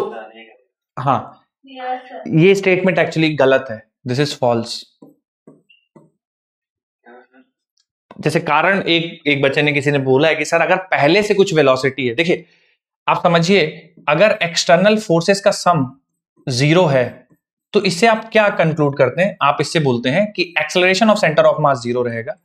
इससे आप ये कंक्लूड करते हैं कि velocity of centre of mass constant रहेगी। मानते हैं बच्चों आप सारे? ये अब velocity of centre of mass constant रहेगी, मतलब velocity of centre of mass change नहीं होगी, यानी कि अगर वो पहले से मूव कर रहा है तो अपने मोशन को जारी रखेगा। ठीक है, तो पहले से कुछ चीज मूव कर रही है तो लगातार मूव करती रहेगी। सर कोई एग्जांपल मैं बताता हूं। जैसे बच्चों आप मान लीजिए कि 2 ब्लॉक ले लीजिए, आप ऐसा स्प्रिंग में कंप्रेस करके इन दोनों ब्लॉक्स को आपने मान लीजिए रस्सी से बांध दिया है ना, ऐसे करके दोनों ब्लॉक्स को बांध दिया है रस्सी से एकदम टाइट, और इसको फेंक दिया ऐसे ही, और बीच में इनके मोशन के बीच में कहीं पे रस्सी टूट जाती है। तो सेंटर ऑफ मास देखिए, एक्सटर्नल फोर्स कुछ नहीं है, एक्सटर्नल फोर्स कुछ नहीं है ना, लेकिन सेंटर ऑफ मास की जो स्पीड है मान लीजिए 10 मीटर पर सेकंड थी, तो 10 मीटर पर सेकंड से सेंटर ऑफ मास जाता रहेगा। सेंटर ऑफ मास में कोई एक्सटर्नल फोर्स नहीं है, फिर भी सेंटर ऑफ मास मूव कर रहा है। तो एक्सटर्नल फोर्स अगर लगेगा तो सेंटर ऑफ मास में एक्सेलरेशन आएगा, velocity of centre of mass change होगी। अगर एक्सटर्नल फोर्स नहीं है, केवल इंटरनल फोर्स है और सेंटर ऑफ मास मूव कर रहा है, तो मूव करता रहेगा। मेरी बात समझ में आ रही है? अगर रेस्ट पे है तो केवल एक्सटर्नल फोर्सेस ही उसको मूव कराएंगे, लेकिन ऑलरेडी मूव कर रहा है तो वो मूव करता रहेगा। तो ऐसा कहना कि एक्सटर्नल फोर्स 0 होंगे तो सेंटर ऑफ मास मूव ही नहीं करेगा, ये गलत है। इसका एक बहुत सिंपल सा एग्जांपल दे दूं। एक सेकंड बेटा, एक सेकंड, हाँ एक सेकंड, बस एक सेकंड। जैसे मान लीजिए कोई पार्टिकल है, आपने उसको 10 मीटर पर सेकंड से स्पीड दे दी, अब ये 10 मीटर पर सेकंड से जाता रहेगा। अगर आप कोई फोर्स लगाएंगे तो स्पीड चेंज होगी, वेलोसिटी चेंज होगी। अगर आप फोर्स नहीं लगाएंगे तो 10 मीटर पर सेकंड से जाता रहेगा। मैं ये कह दूं कि if no external force acts on a particle it will not move. वो मूव कर रहा है, यहां पे कोई एक्सटर्नल फोर्स नहीं है, मूव कर रहा है। आप 10 मीटर पर सेकंड देके छोड़ दीजिए, मूव करता रहेगा। एक्सटर्नल फोर्स चेंज करता है वेलोसिटी। जैसे हाँ, आप एक्सप्लोजन के बारे में क्या कह रहे थे, बोलिए, कुछ कह रहे थे बेटा आप? हाँ, एक्सप्लोजन में तो इंटरनल फोर्सेस की वजह से वेलोसिटी मिलती है ना। एक्सटर्नल फोर्सेस, इंटरनल फोर्सेस लगते हैं। इंटरनल फोर्सेस, हाँ, इंटरनल फोर्सेस लगते हैं। वो इंटरनल फोर्सेस की वजह से इंडिविजुअल पार्टिकल की वेलोसिटीज चेंज होती हैं, सिस्टम का मोमेंटम चेंज नहीं होता है। मेरी बात समझ में आ रही है? सेंटर ऑफ मास, इसीलिए मैंने आपको बताया था कि जैसे आप पार्टिकल में आपने फेंक दिया, एक्सप्लोजन हो गया बीच में, तो सेंटर ऑफ मास वैसा ही चलता चला जाएगा जैसे पहले चल रहा था। एक्सप्लोजन से उस पर कोई फर्क नहीं पड़ेगा, क्योंकि एक्सप्लोजन इंटरनल फोर्सेस है। तो internal forces centre of mass के मोशन को चेंज नहीं कर सकते, इसलिए वो वैसा ही चलता चला जाएगा जैसा आपने फेंका था। तो बच्चों ये स्टेटमेंट एक्चुअली गलत है, असर्शन। रीजन कहता है if net external force is 0 then linear momentum of the system changes. If net external force 0 है, if net external force is 0, अगर net external force 0 है, then the linear momentum of the system changes। अगर external force 0 होगा, हाँ ये भी statement गलत है यार। कोई ऑप्शन है क्या अपने पास दोनों गलत वाले? हाँ है भैया, डी ऑप्शन है, डी ऑप्शन है भैया।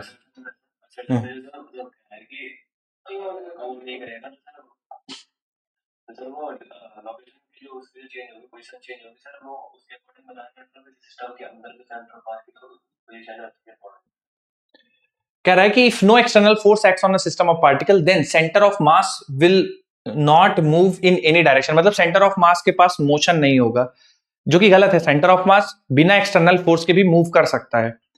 ठीक है, एक्सटर्नल फोर्स लगेगा तो सेंटर ऑफ मास की वेलोसिटी चेंज हो जाएगी।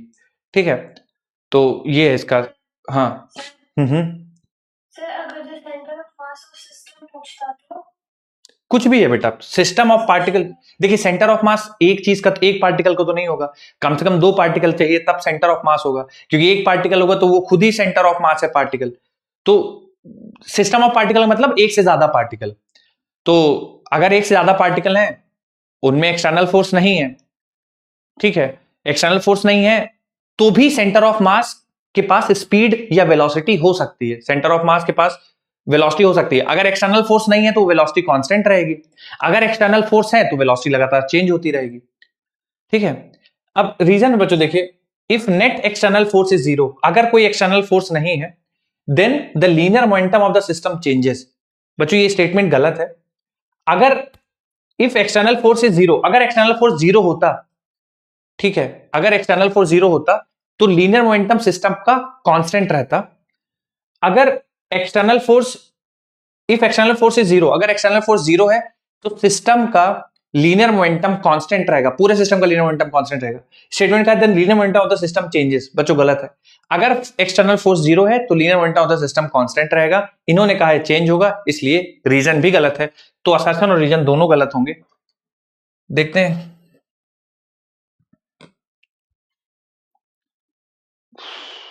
सी, मोस्टली बच्चों ने सी ऑप्शन पिक किया है।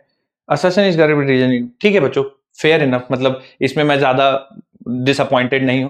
बढ़िया आप लोगों ने अटेम्प्ट किया, वेरी गुड। अगला, अच्छा इतने ही थे क्या? हम लोग बच्चों जितने में सवाल थे हम लोगों ने सारे डिस्कशन कर लिया टाइमली, गुड। सर ओवरऑल नहीं देख लीजिए ओवरऑल क्या कर लें बेटा? सर उसमें अच्छा अच्छा, एक सेकंड, बस एक सेकंड, मैं एक सेकंड देख लेता हूँ कोई और सवाल रह तो नहीं गया है। A bullet of mass 25 gram moves horizontally at a speed 25 fired into a wooden block of mass 1 is suspended by a long string। हाँ बच्चों, एक ही आखिरी सवाल कर लेते हैं, उसके बाद डन है। मैं आपको समय देता हूँ 90 सेकेंड्स, थोड़ा कैलकुलेशन हो सकता है इसमें।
चलिए बच्चों, कोई कुछ बताना चाहे क्या? आंसर कुछ पहुंचे हैं क्या किसी निष्कर्ष पे?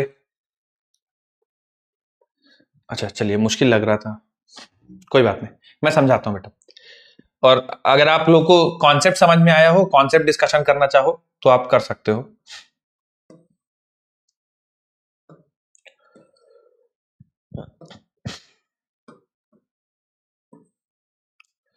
जो बोला गया कि बुलेट जाती है, वुडन ब्लॉक को हिट करती है और क्रॉस कर जाती है, ठीक है।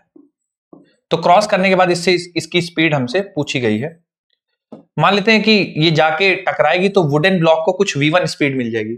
अब बच्चों चूंकि जो ब्लॉक है वो कितना ऊपर उठता है, 20 सेंटीमीटर, तो जो वुडन ब्लॉक की बच्चों जो स्पीड होगी टकराने के बाद बुलेट से, वो √2gh से आप निकाल सकते हैं। तो √2g की वैल्यू बच्चों 10 और h कितना हाइट ऊपर उठ जा रहा है, 20 सेंटीमीटर ऊपर उठ जा रहा है। तो 20 डिवाइडेड बाई 100, सिंप्लीफाई करेंगे बच्चों तो ये 5 5 4, बच्चों मेरे हिसाब से जो ब्लॉक को स्पीड मिलेगी वो 2 मीटर पर सेकंड मिलेगी, ठीक है। अगर किसी और का कुछ आ रहा है तो आप बता दीजिए, मैं कैलकुलेशन चेक कर लूंगा। तो 2 मीटर पर सेकंड बच्चों ब्लॉक को मिलेगी। अब मोमेंटम कंजर्वेशन लगा दीजिए, तो इनिशियल मोमेंटम बराबर फाइनल मोमेंटम। तो टकराने से पहले केवल बुलेट के पास स्पीड थी, तो 25 ग्राम बच्चों बुलेट का मास है, तो 25 डिवाइडेड बाई 1000, ये किलोग्राम में कन्वर्ट कर लिया। और कितनी स्पीड से आ रही थी बच्चों, 250 मीटर पर सेकंड से आ रही थी। टकराने के बाद ब्लॉक 2 मीटर पर सेकंड, ब्लॉक का मास 1 kg है, तो 1 × 2। अब बुलेट के बारे में बच्चों फिर से 25 ग्राम इसका मास है, तो 25 डिवाइड बाई 1000 और हमें v2 की वैल्यू निकालनी है। तो बच्चों यहां से देखिए जरा, सिंप्लीफाई कर लेते हैं, ये हो जाएगा 4, ठीक है। या एक काम करते हैं बच्चों, इसको एज इट इज रहते हैं, सिंप्लीफाई नहीं करते हैं, ये बराबर आ जाएगा 2, ठीक है, और करना ही पड़ेगा। तो ये 4, तो 25/4 बराबर 2 + 25/1000 V2। ठीक है, अब इसको सिंप्लीफाई करेंगे बच्चों तो 25/4 - 2 बराबर 25/1000 V2। बच्चों 25 में से 8, तो 8 जाएगा तो कितना बचेगा, 3 17, 17 डिवाइडेड बाई 4 बराबर 25/1000 V2। तो बच्चों ये बन जाएगा तुम्हारा 17,000 डिवाइडेड बाई 100 V2। 170 आ जाएगा, एकदम सही बात है, डी ऑप्शन। बच्चों कर लिए थे तुम लोग जो समय दिया था उसमें, क्या बात है, होशियार हो तुम लोग यार। देखते हैं, बहुत कम बच्चों ने करा था क्योंकि 2 कॉन्सेप्ट बच्चों इसमें इन्वॉल्व थे। मैंने आप लोगों को ये क्लास में बच्चों इस तरह के इलस्ट्रेशन लिए हैं, है ना, 2 लिए हैं, एक ब्लॉक के अंदर बुलेट रह जाती है और दूसरा क्रॉस कर जाती है। तो ठीक है, अच्छा, ओके। बच्चों आप लोग अगर मुझसे कुछ डिस्कशन करना चाहेंगे, सर आपने ऐसा क्यों कर दिया, या हम ऐसे भी कर सकते हैं, बिल्कुल फील फ्री, है ना, आप एकदम मुझसे पूछ सकते हैं जो भी आपको समस्या है।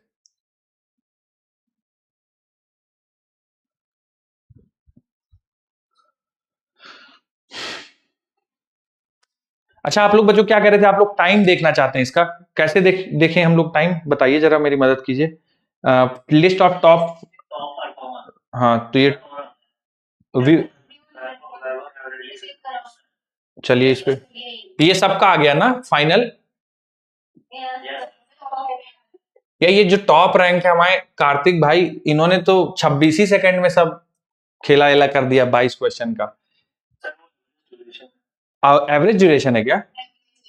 हाँ तो ये जेन्युइन है ना, एवरेज ड्यूरेशन 26, हाँ जेन्युइन है। तो कार्तिक जी, अगर आप हल्द्वानी से हैं कार्तिक जी आप? बहुत बहुत बधाई हो कार्तिक, वेरी गुड यार, बढ़िया। नवाजिश बहुत बढ़िया, अलीगढ़ से नवाजिश, है ना। सूरज व्लॉग, ये कौन है, व्लॉग करते हैं क्या ये? हल्द्वानी से व्लॉग करते हैं क्या आप सूरज? मैं अभी सब्सक्राइब करता हूँ आपके चैनल को। सौरभ जोशी के भाई हैं? अच्छा, निखिल किस पाठशाला से है? निखिल चौहान, अरे वाह, वेरी गुड। आयुषी पटेल हैं क्या अपने बैच में? Okay. Adiba Jaunpur, very good. Rishabh Haldwani लिख दिया उसने, ये सही है, ये वाला ठीक है। ऋषभ बहुत बहुत बढ़िया।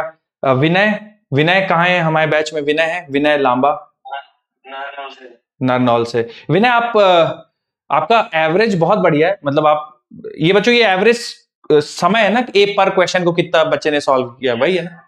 तो आपका ये तो थोड़ा कम है, लेकिन करेक्टेड क्वेश्चन आपके थोड़ा सा, मतलब आप इसको बढ़ा सकते थे, इसमें कॉम्प्रोमाइज करके आप ये वाले नंबर बढ़ा सकते हैं। विनय, है ना। निशु कौन है? निशु किस पाठशाला से? निशु अनु, वेरी गुड यार, बहुत बढ़िया यार, तुम लोगों ने बहुत अच्छा किया है तुम लोगों ने। 16 क्वेश्चन सही करना 20-22 क्वेश्चन में बहुत। हाँ, कौन कुछ बोल रहा था? देवरिया, बहुत बढ़िया। तो यार सवाल एकदम से कुछ आसान थे, है ना, कुछ थे जिनमें दिमाग लगाना था, और ये बढ़िया है बच्चों स्कोर, है ना। अगर आप 16, 17, 15 सवाल हल कर रहे हो जिस टाइप के क्वेश्चन में लेके आया था, तो अच्छा है, आपकी तैयारी बढ़िया है।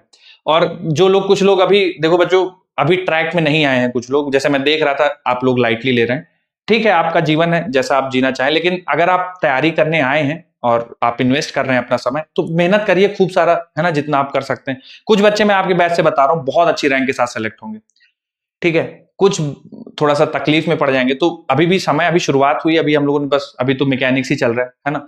आप बहुत मेहनत अभी है, बहुत सारा चीजें बाकी हैं, अभी भी आप आइए, सीरियसली मेहनत करिए, है ना, और बहुत बढ़िया आप जाएंगे। फिजिक्स में अगर आप अच्छा करेंगे बच्चों, तो आप मतलब रैंक आपका बहुत बढ़िया आएगा फिजिक्स में। और बच्चे आप देख रहे हो पिछले कई सालों से काफी अच्छे मार्क्स लेकर आ रहे हैं, तो पेपर का लेवल चूंकि गिरा है, ठीक है, तो आपके समय में जो पेपर होगा, उम्मीद यही है कि फिजिक्स काफी आसान आएगी। तो आप 720 मतलब फिजिक्स में जितना जैसे 180 है तो 180 में आप आराम से 160 70 180 अगर आपको थोड़ा कंफर्टेबल हो तो उतना भी टारगेट कर सकते हैं। और मैं आप बता रहा हूं आपके बैच में से बहुत सारे बच्चों के बहुत बढ़िया मार्क्स आने वाले फिजिक्स में, देखिएगा। तो थोड़ा सा और मेहनत करिए और करिए अपना जो भी जितना भी समय मिलता है आपको। बाकी बहुत बहुत बढ़िया लगा यार बच्चों आज आप लोगों के साथ इंटरेक्ट करके और ये कंडक्ट करके बड़ा मजा आया। चलिए बहुत अच्छा लगा आपके साथ। चलिए चलिए धन्यवाद। मिलते हैं बच्चों हम लोग फिर अगली क्लास में। जाइए आप अभी ब्रेक में जाइए, एंजॉय करिए, ठीक है, रिलैक्स करिए। बोलिए बेटा। Thank you.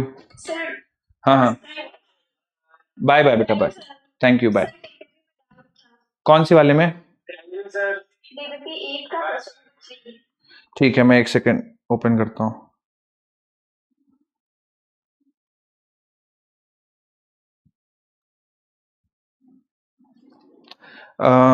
कौन सा DPP 8 बोल रहे हैं आप? Yes sir, question number 3।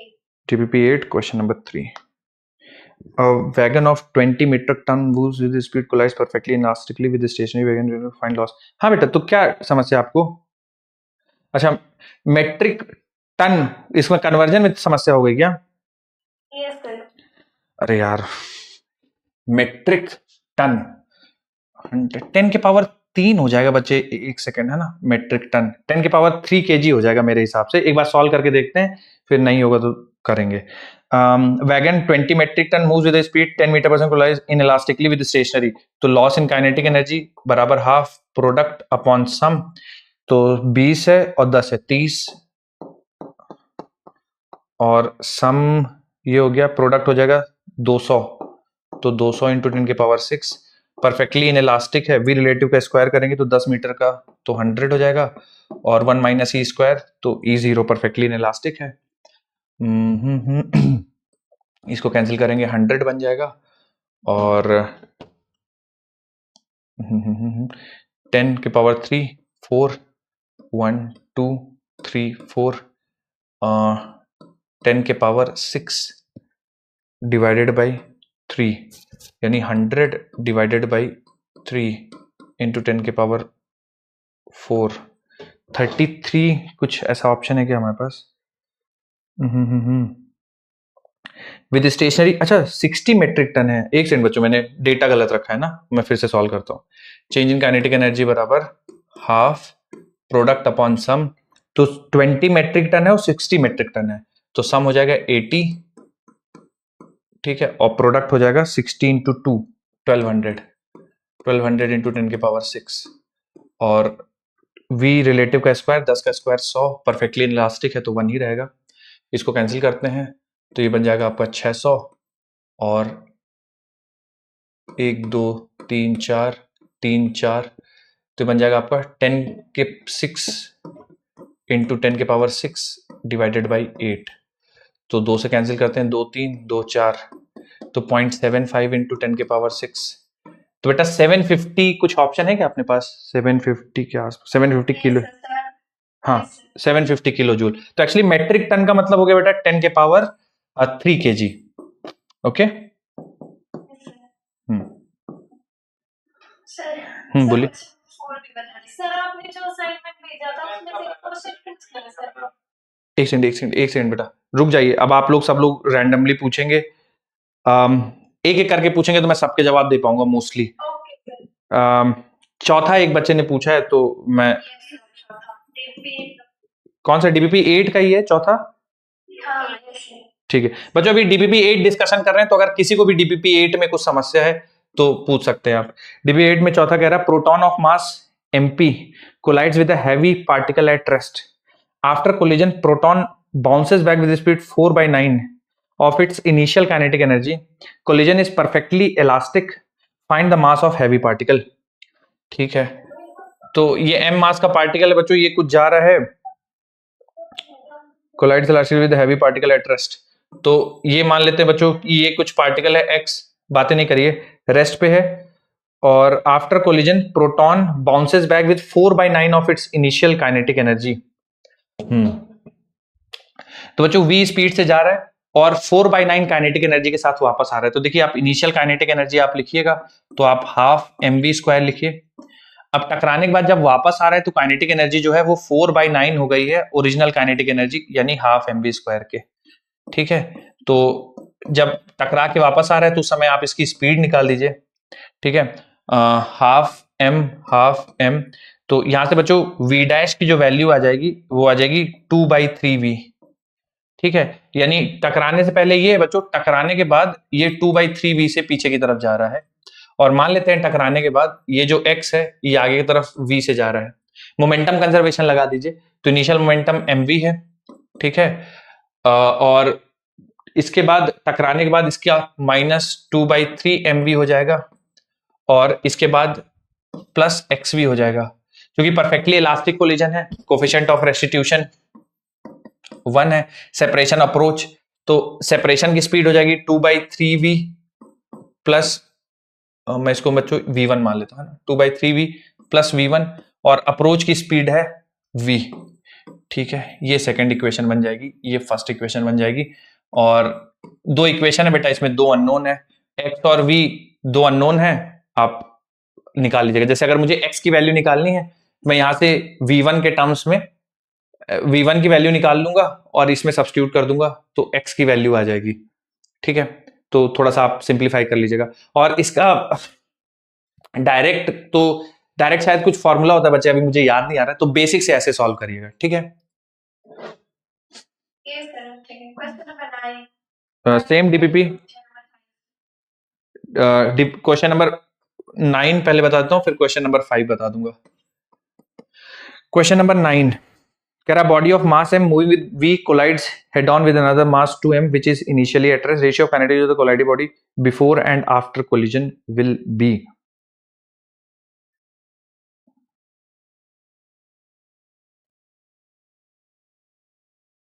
The body of mass m moving with v collides head on with another body of mass 2m which is initially at rest. The ratio of kinetic energy after collision will be E बराबर 1.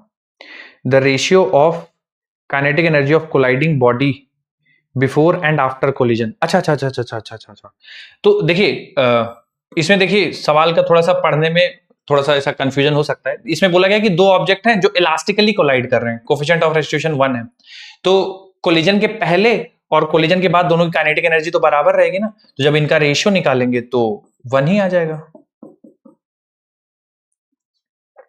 90 का answer 1 होगा। कुछ cross question पूछना है तो पूछ लीजिए। पांचवा कह रहा है ball of mass m moving with speed v undergo head on collision with a ball of mass nm initially at rest. The fraction of incident energy transfer to the second ball is the fraction of the incident energy. तो पांचवे में देखिए बेटा, mv है, m है और v speed से जा रहा है, तो इनिशियल काइनेटिक एनर्जी इसकी हाफ mv² हो जाएगी। ठीक है, और हाँ बोलिए। हाँ, मतलब आप जाना चाहे तो आप जा सकते हैं इनिशियली रेस्ट पे।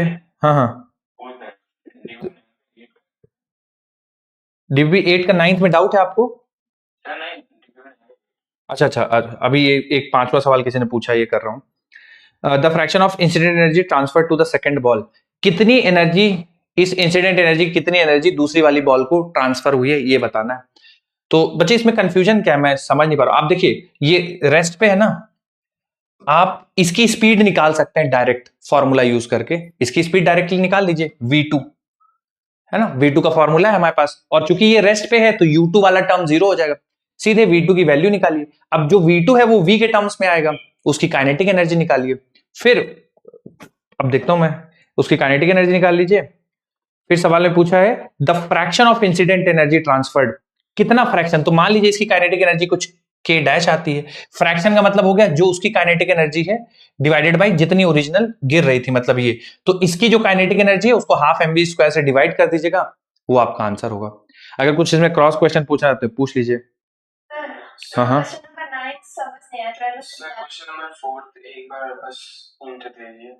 क्वेश्चन नंबर 4 अभी तो बताया मैंने डीपी। 9th वाले में देखिए कह रहा है body of mass m moving with v collides with another body of mass 2m which is initially at rest. देखिए m मास की बॉडी है, 2m का दूसरा ऑब्जेक्ट है, ये v स्पीड से जाके टकराता है 2m से। कह रहा ratio of kinetic energy of colliding bodies before and after collision. तो बिफोर कोलिजन काइनेटिक एनर्जी कुछ भी रहा होगा, मान लेते हैं कि आफ्टर कोलिजन भी काइनेटिक एनर्जी के ही रहेगा। कारण क्या है कि कोफिशिएंट ऑफ रेस्टिट्यूशन 1 है ना। तो कोलिजन से पहले काइनेटिक एनर्जी और कोलिजन के बाद काइनेटिक एनर्जी सेम रहेगी, तो रेशियो उनका 1 रहेगा। ठीक है।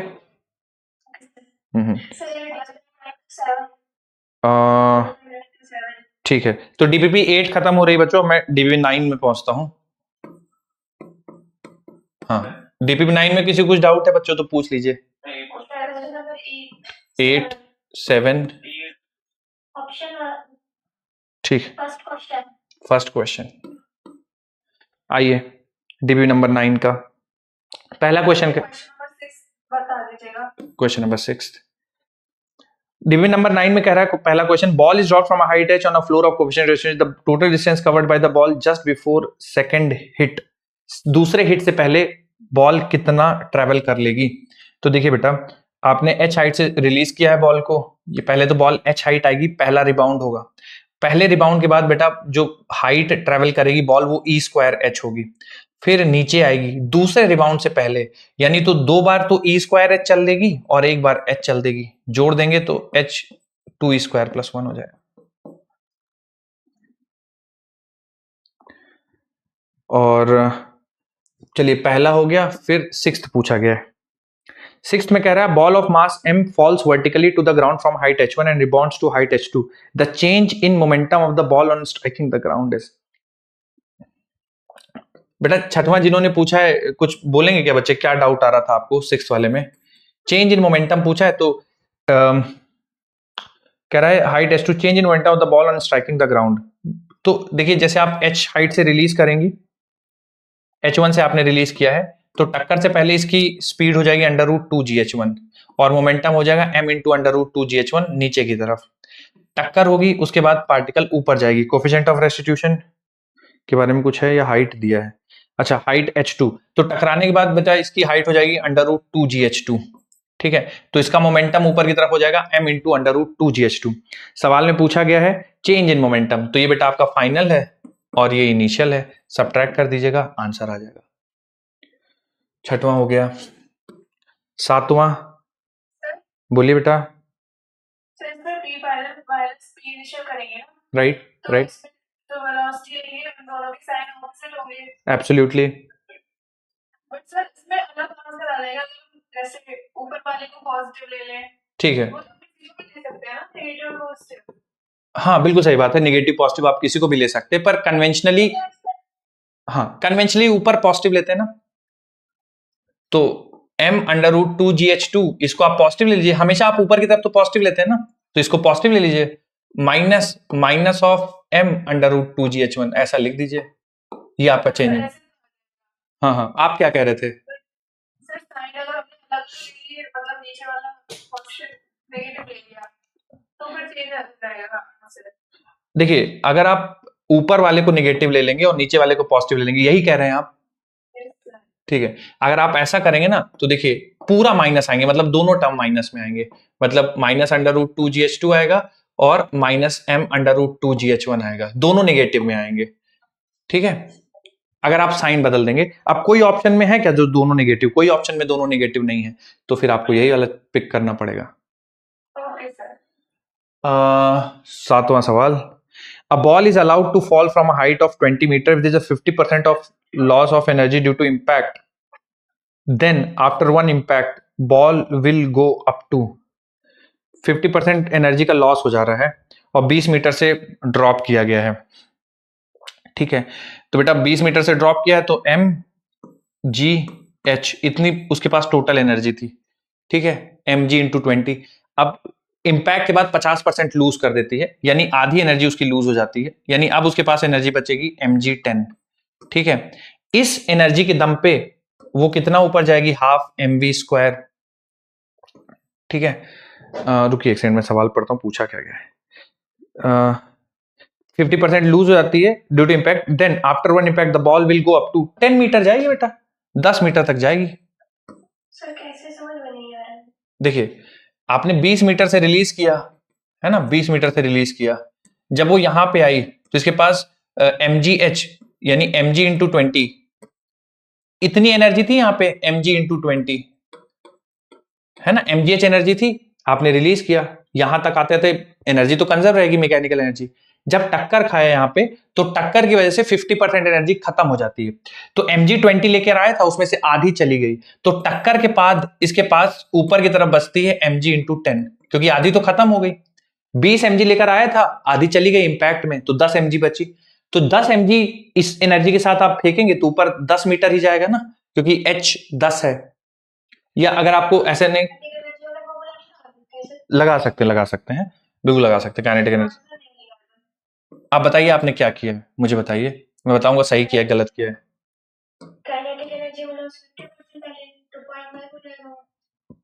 हाँ तो पहले लेकिन आपको पोटेंशियल जैसे 20 मीटर से छोड़ा है ना, तो उसके पास इतनी एनर्जी होगी और यही लास्ट में काइनेटिक एनर्जी में कन्वर्ट हो गई होगी, तो टकराने से जस्ट पहले उसके पास जो काइनेटिक एनर्जी होगी ना वो 20 mg के बराबर होगी। हाँ अब आगे बोलिए।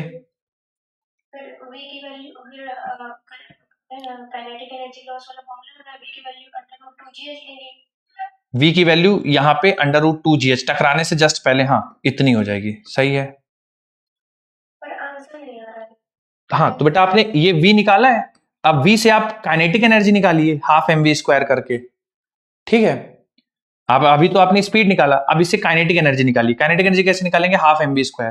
जब आप हाफ mv² करेंगे तो काइनेटिक एनर्जी आएगी वो 20 mg के बराबर आएगी, ठीक है। जब आप करेंगे उसमें से 50% लूज हो गई, यानी 20 mg में से 50% चली गई, तो अब इसके पास 10 mg बची होगी ना, 20 mg में से आधी चली गई, 10 mg बची, तो 10 mg बची उस काइनेटिक एनर्जी के साथ ऊपर जाएगा, तो फिर आप यहाँ पे ये काइनेटिक एनर्जी बराबर हाफ mv² कर लीजिए, है ना।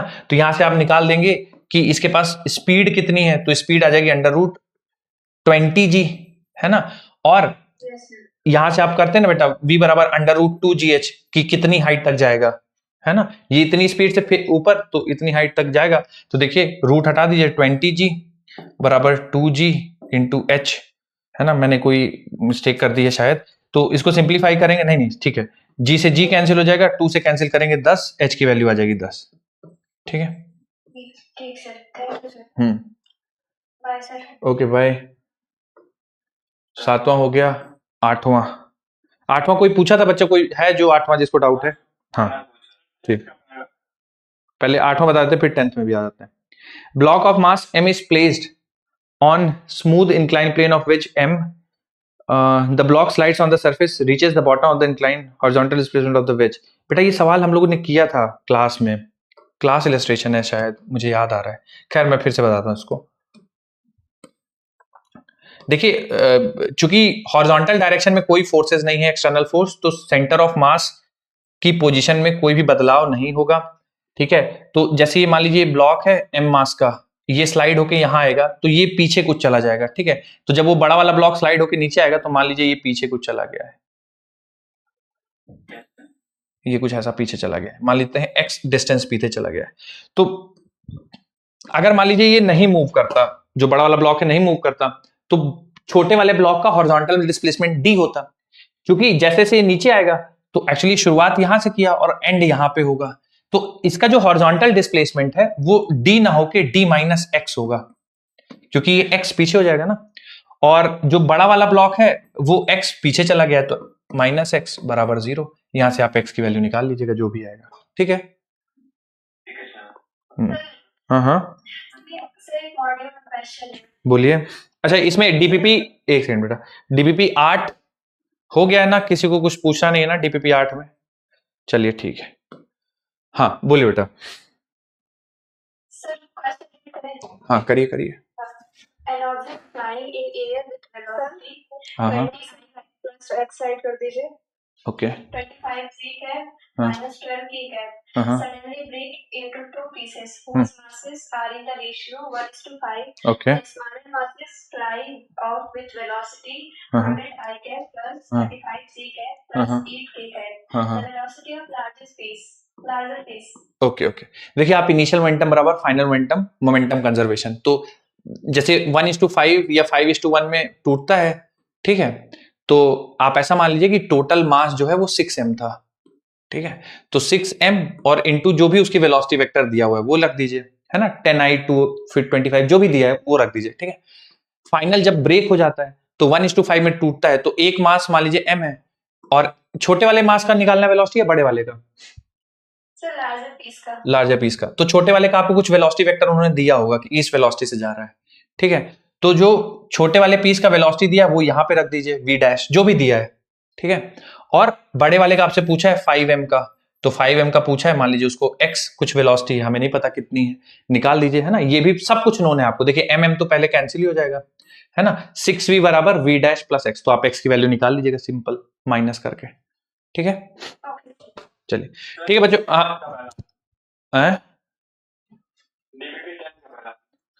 ठीक है चलिए।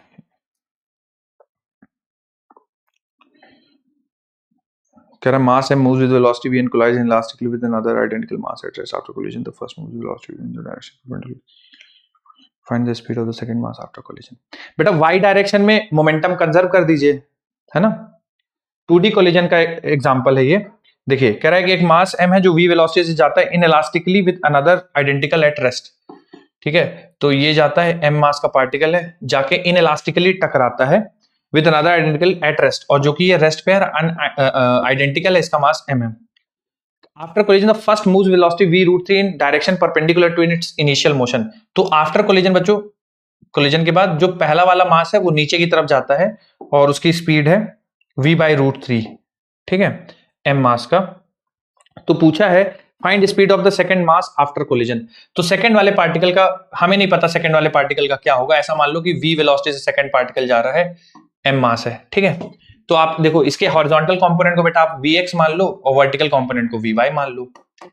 अब vx कैसे आएगा सर? vx आएगा, आप हॉरिजॉन्टल डायरेक्शन का मोमेंटम कंजर्व करा दो, ठीक है। तो मोमेंटम इनिशियल x डायरेक्शन का बराबर होगा मोमेंटम फाइनल x डायरेक्शन का, ठीक है। तो इसका मोमेंटम x डायरेक्शन का बेटा देखिए v से आ रहा था ना, तो v mv होगा, और टकराने के बाद ये इधर चला गया, x डायरेक्शन में केवल यही वाला बचता है, तो इसका mvx हो जाएगा। तो आप ऐसा लिखेंगे mv बराबर mvx, ठीक है।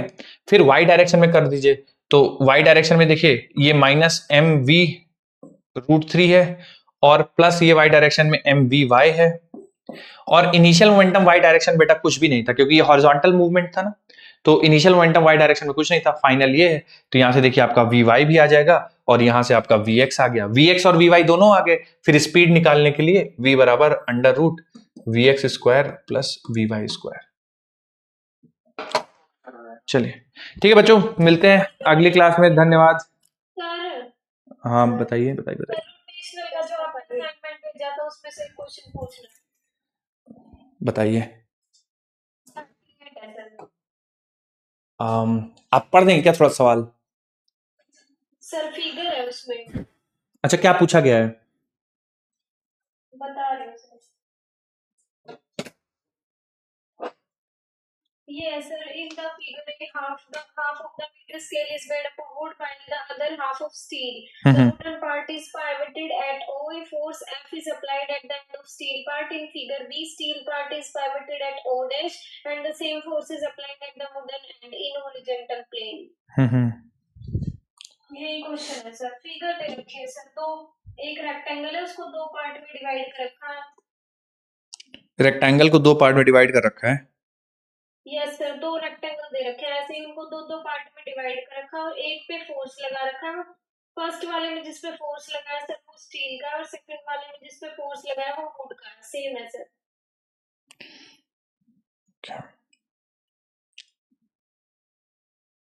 और फिर ऑप्शंस दे रखे हैं क्या कंपेयर करने के लिए कुछ ऐसा? यस यस सर, ऑप्शन दे रखे हैं कंपेयर करने के लिए। मैं देखता हूँ बेटा, अगर मेरे पास अभी पड़ा होगा वो फाइल तो मैं अभी करता हूँ, नहीं तो आप अभी जो आपका टेस्ट है उसमें तो वो पोर्शन शायद नहीं आएगा, ठीक है? उसमें नहीं आ रहा सर। ठीक है ठीक है, हम अब मिलते हैं मंडे को, मिलते हैं, मैं बता दूंगा आपको मंडे को, ठीक है?